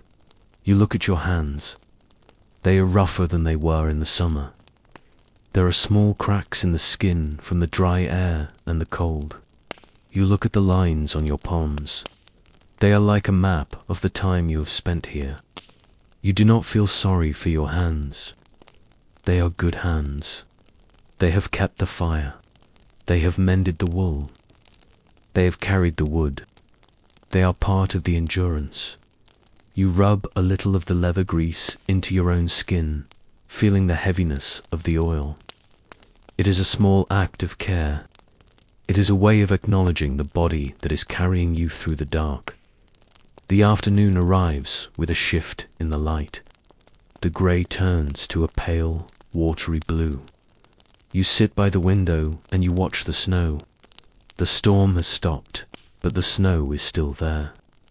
It is a vast, unmoving sea. You look at the drifts. They have been sculpted by the wind into beautiful, sharp ridges. They look like waves frozen in the middle of a crash. You watch the way the light catches the ice crystals on the surface. They sparkle like 1,000 tiny diamonds.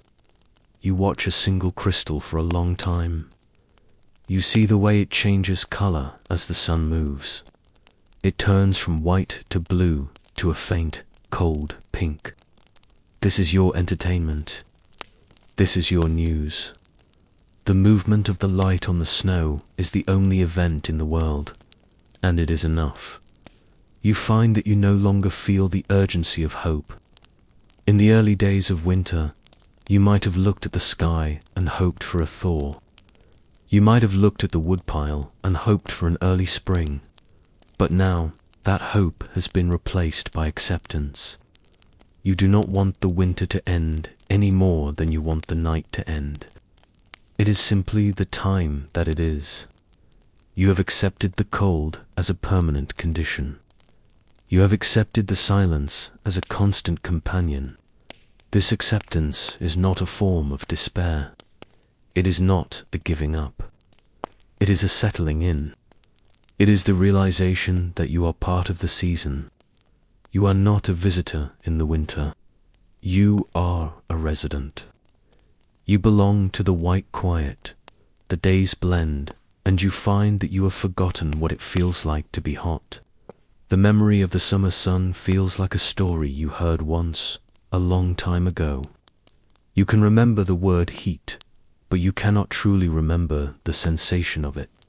Your body has forgotten the feeling of sweat. It has forgotten the smell of dust on a dry road. Your world is made of wool and wood and ice. This narrowing of the world is a comfort. It makes the world manageable. It makes the world small enough to understand. You know every inch of this cabin. You know every creak of the floor. You know every shadow in the corner. There is no mystery here. There is only the known. There is only the steady. You spend a long time staring at the logs of the wall. You have learned the history of the trees that made them. You see the rings in the ends of the logs, the history of the years, recorded in the wood. You see the places where the tree grew fast in a wet summer, and the places where it grew slowly in a dry one. You realize that the trees survived their own winters. They stood in the cold for decades, for centuries, waiting for the spring. You are doing the same. You are standing in the cold. You are waiting. But the waiting is not a burden. It is a state of grace. You are as patient as the oak. You are as steady as the timber. The evening begins to fall. The pale blue of the afternoon turns into a deep, heavy indigo. You move to the hearth and you begin the evening routine. You stir the pot of stew. Shush shush. The sound of the spoon against the iron is a low, comforting rhythm. You smell the steam. You feel the heat on your face. You are moving toward the dark. You are moving toward the quilts. This is the closing of the circle. The silence. It stays, but the texture of the silence is shifting, almost as if the air itself is becoming a different weight. It is not that the winter is gone. It is still very much here, wrapped around the cabin like a heavy, cold hand.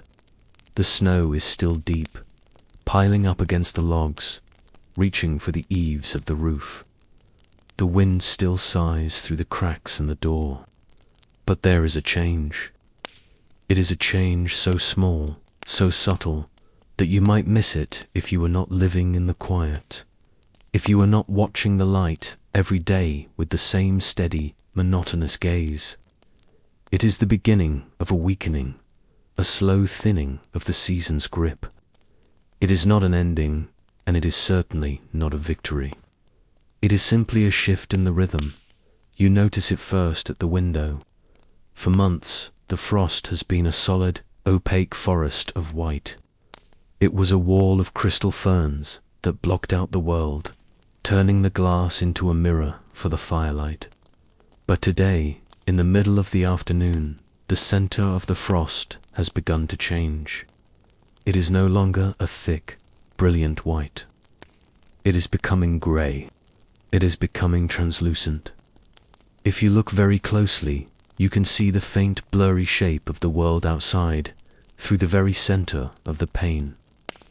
The sun, which has spent so many weeks as a pale, cold ghost in the sky, is now sitting just a tiny bit higher. It is not a warm sun.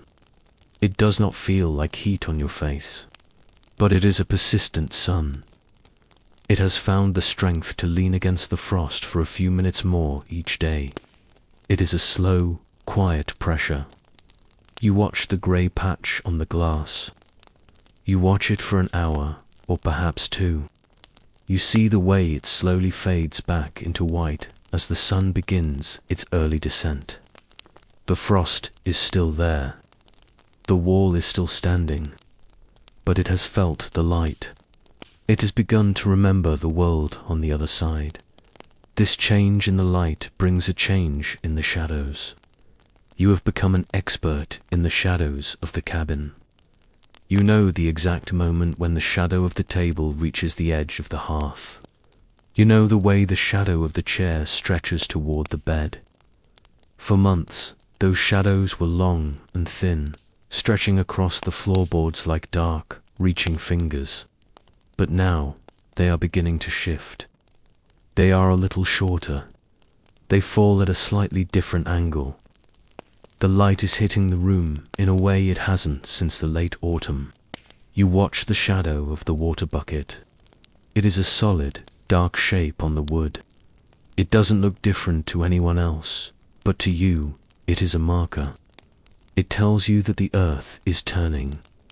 It tells you that the circle is continuing. You do not feel a sense of excitement. You do not feel a rush of hope. You simply observe the shadow. You accept it as a fact. The winter is still here, but the light is moving. Outside, the sounds of the winter are also beginning to shift. For a long time, the snow was dry and brittle. When the wind blew, the snow made a sound like sandpaper, a sharp, abrasive SSSSS, HSSSS against the logs. It was the sound of ice hitting wood. But now, in the quietest part of the afternoon, you hear something else. It is a softer sound. It is a settling. The great drifts of snow that have been piled high against the cabin are starting to slump. They are losing that sharp, crystalline structure. They are becoming heavy with their own weight. You hear a low, muffled thump from the roof. It is the sound of a layer of snow shifting. It is not falling off. It is just finding a new place to rest. It is a more liquid sound than before, even though everything is still frozen. It is the sound of the winter becoming dense. It is the sound of the season growing tired of its own weight. And then there is the icicle. You have been watching this icicle for weeks. It hangs from the eaves just outside the window, a long, clear tooth of ice. It has grown steadily throughout the dark months, adding layer after layer until it is as thick as your wrist. For a long time, it was as still as a stone. But today, the icicle is doing something new. It is dripping. Plink. You hear the sound through the log walls. Plink. It is a slow, rhythmic sound. It is not a stream of water. It is not a thaw. It is just a single drop born of the sun's pressure on the roof, traveling down the length of the ice and falling into the snow below. Plink. You count the seconds between the drips. 1, 2, 3, 10, 20. It is a very slow music. Each drop is a tiny piece of the winter being released. You listen to the sound for a long time. It matches the rhythm of your own heart. It is a monotonous, steady sound. It does not mean that the snow is going away. It just means that the ice is no longer absolute. The air in the cabin also feels different. It is still cold, especially near the floor and the walls. You still wear your wool and your hide, and you still huddle near the hearth, but the air is no longer so brittle. In the middle of the winter, the air was so dry that it felt like it might snap. It stole the moisture from your skin and your throat.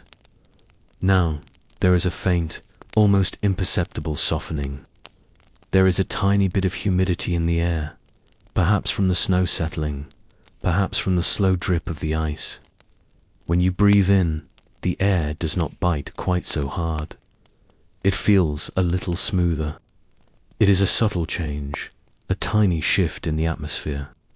You notice it when you stir the pot of stew. The steam seems to hang in the air a little longer. It curls around the rafters in a slower, heavier dance. You watch the steam. You watch the way it catches the new light from the window. Everything is becoming a little more fluid, a little more grey. The chores remain the same, but you perform them with a different kind of patience. You are still carding the wool, scritch, scritch, scritch. You are still whittling the wood, sleece. But the feeling of the work is different. The wood seems a little less frozen. The wool seems a little less stiff. You are still in the circle of the repetition, but the circle feels wider. You are moving through the tasks with a steady, monotonous grace. You are not hurrying to finish. You know that there are still weeks of cold ahead. You know that the biggest storms often come in the late winter, the last gasps of the season. You are not fooled by the dripping icicle or the patch of grey on the window. You know the winter is a patient thing, and you must be just as patient. You look at the woodpile. It is much smaller than it was at the beginning of the series. The mountains of oak and hickory have been reduced to a modest hill. You look at the pile and you do not feel anxiety. You do not wonder if it will last. You simply count the logs. You see how many are left, and you see how the light is changing, and you realize that the two things are in balance. You are moving toward the end of the fuel, and the winter is moving toward the end of its strength. It is a slow, steady convergence. You pick up a log and carry it to the fire. It is a heavy, solid thing. You feel the rough bark against your hands. You feel the cold of the wood. You place it on the embers and you watch the smoke. It is the same act you have performed 1,000 times, and you will perform it 1,000 times, more before the grass is green. The silence is still the dominant presence in the cabin, but it is no longer so hard. In the deep winter, the silence felt like a wall of iron. It was a solid, unyielding thing. Now, the silence feels more like a thick fog. It is softer. It has more layers. You can hear the world moving within the silence. The roof. You hear the wood of the rafters expanding as the sun hits them for a few minutes longer. It is a tiny, sharp sound. TCH. It is the sound of the house stretching the snow. You hear the distant crump of a drift settling in the field. It is a heavy, muffled sound that carries through the frozen earth. The fire sounds a little different, too. The wood seems to burn with a slightly more mellow sound. The pops and cracks are not so sharp. You spend your afternoons in a state of calm observation. You sit by the window and you watch the icicle. You watch the drip, plink.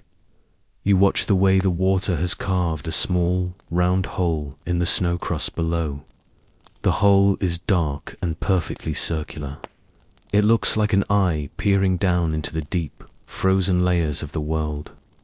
You find yourself fascinated by this hole. You think about the layers of snow it has traveled through. The snow from December, the snow from January, the snow from the great storm.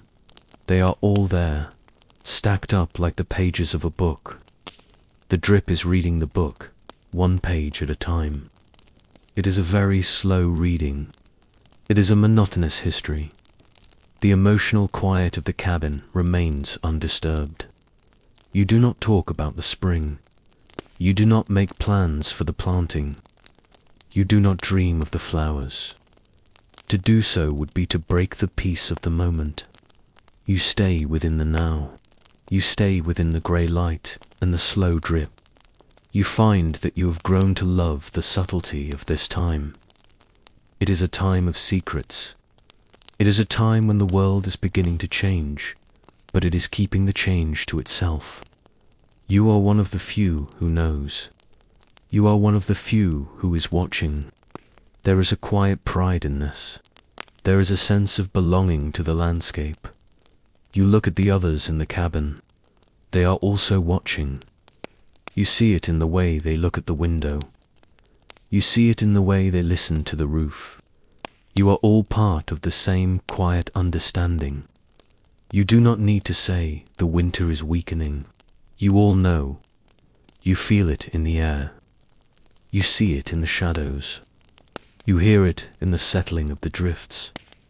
You are all moving together toward the next part of the story, but you are not rushing. You are savoring the last of the deep quiet. You are respecting the season's slow retreat. Still, and within that stillness, the world continues its slow, indifferent turn. The change does not arrive with a shout. It does not arrive with the sudden warmth of a new season. It arrives as a thinning, a softening of the edges of the white world. You wake one morning and the light in the cabin is different. It is no longer that sharp, brittle silver that cuts through the cracks in the shutters. It is a pale, watery gold. It is a light that has more weight to it, but less bite.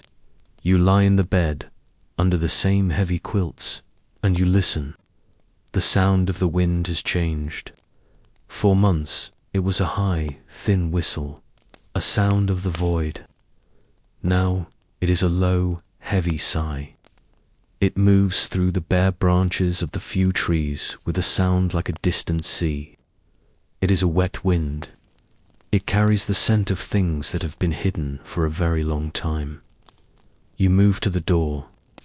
You lift the heavy iron bar, the sound is the same. Clunk hand, you push the wood open.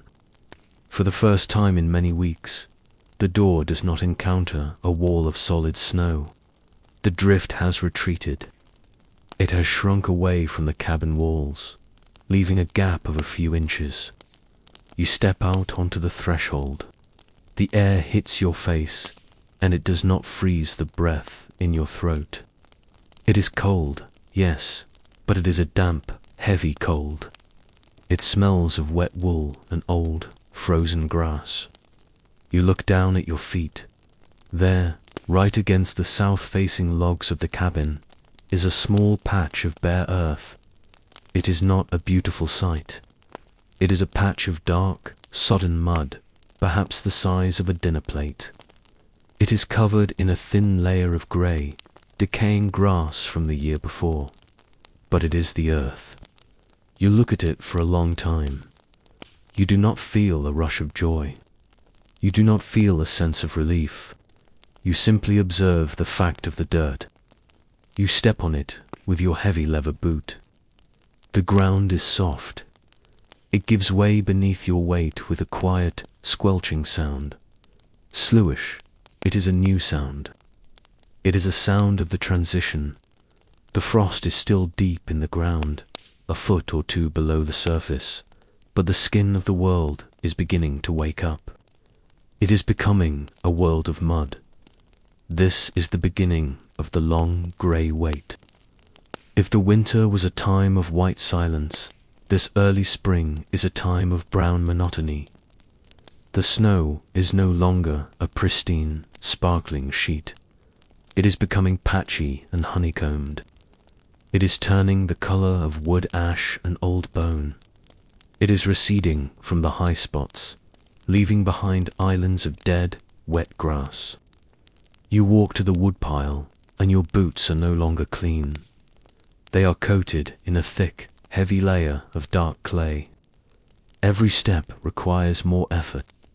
The mud pulls at your heels. It clings to the leather. It makes the simple act of walking a slow, rhythmic labor. You carry the wood into the cabin, and you track the mud onto the floorboards. You do not mind. You take the scraper and you remove the heaviest of it, watching the dark clumps fall near the door. It is just the next chore. It is the next part of the circle.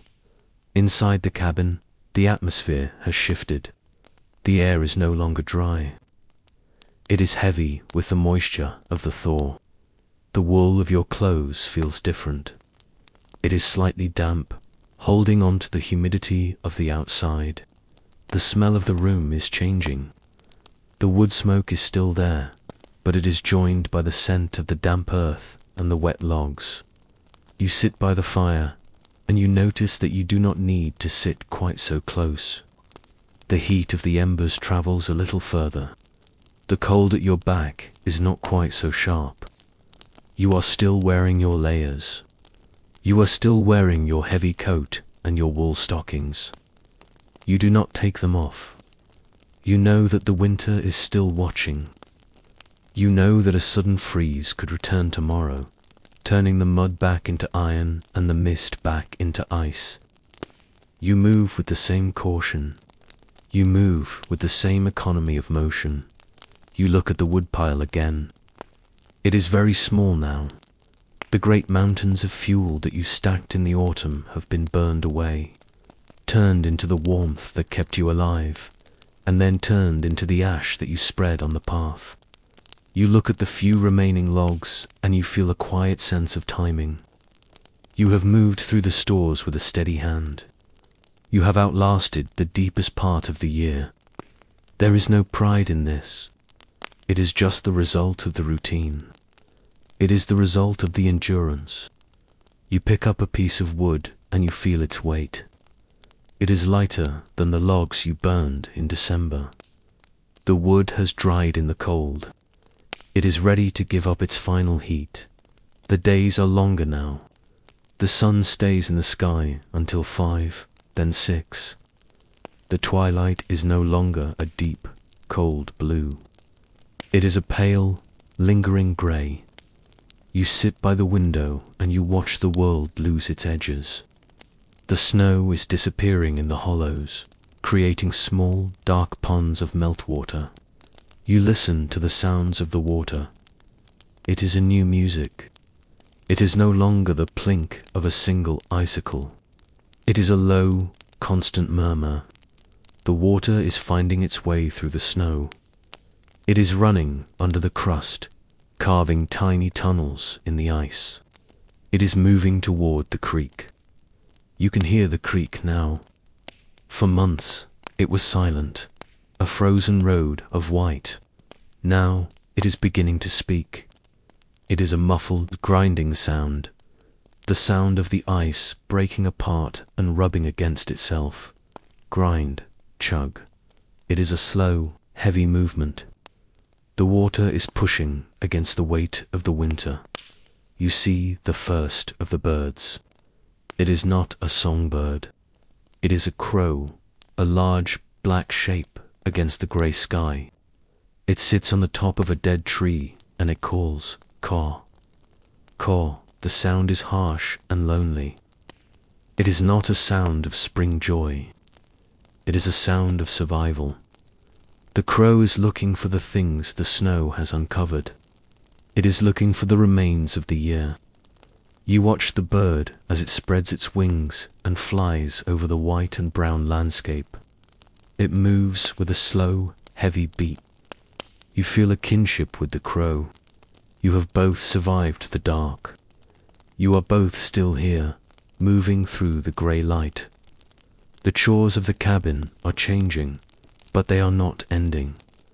You are still carding the wool, scritch, scritch. You are still mending the clothes, push, pull. But now you are also preparing the tools. You take the ploughshare from the corner and you look at the metal. It is dull and cold. You take a whetstone and you begin to rub the edge. Wish, wish, wish. It is a slow, repetitive sound.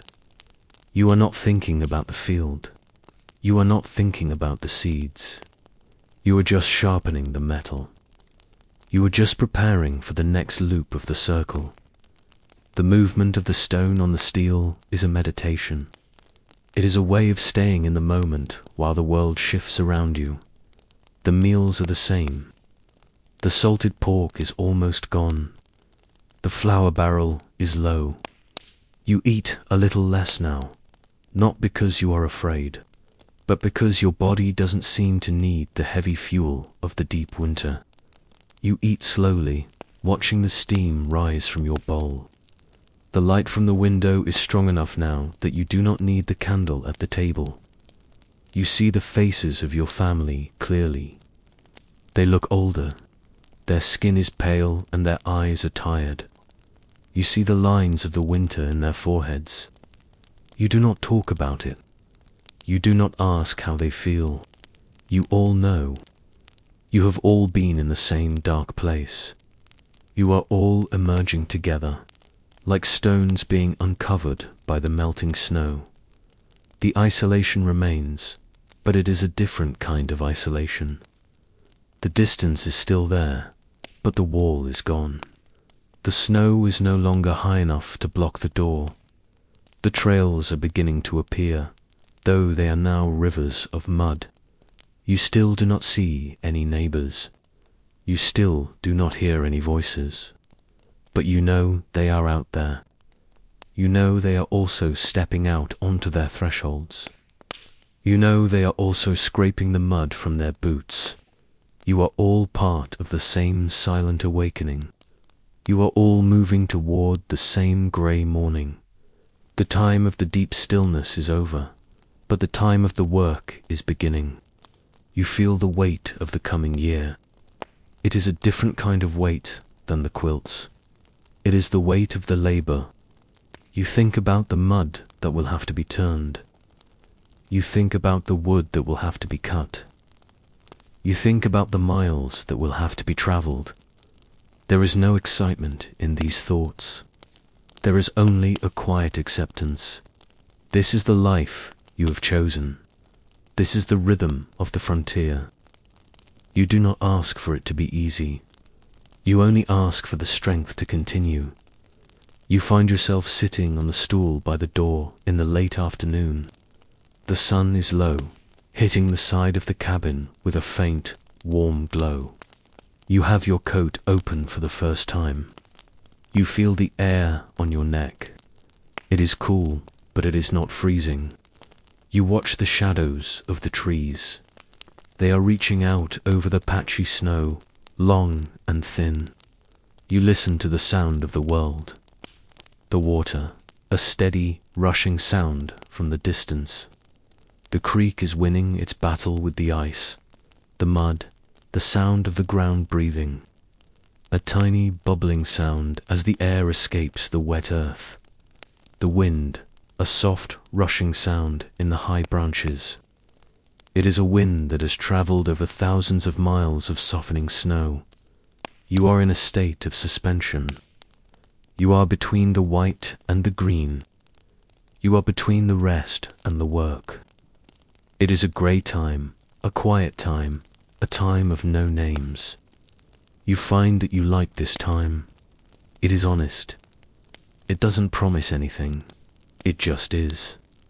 You are not hoping for the first flower. You are not waiting for the first green leaf. You are just sitting in the light, feeling the weight of your boots and the texture of your wool.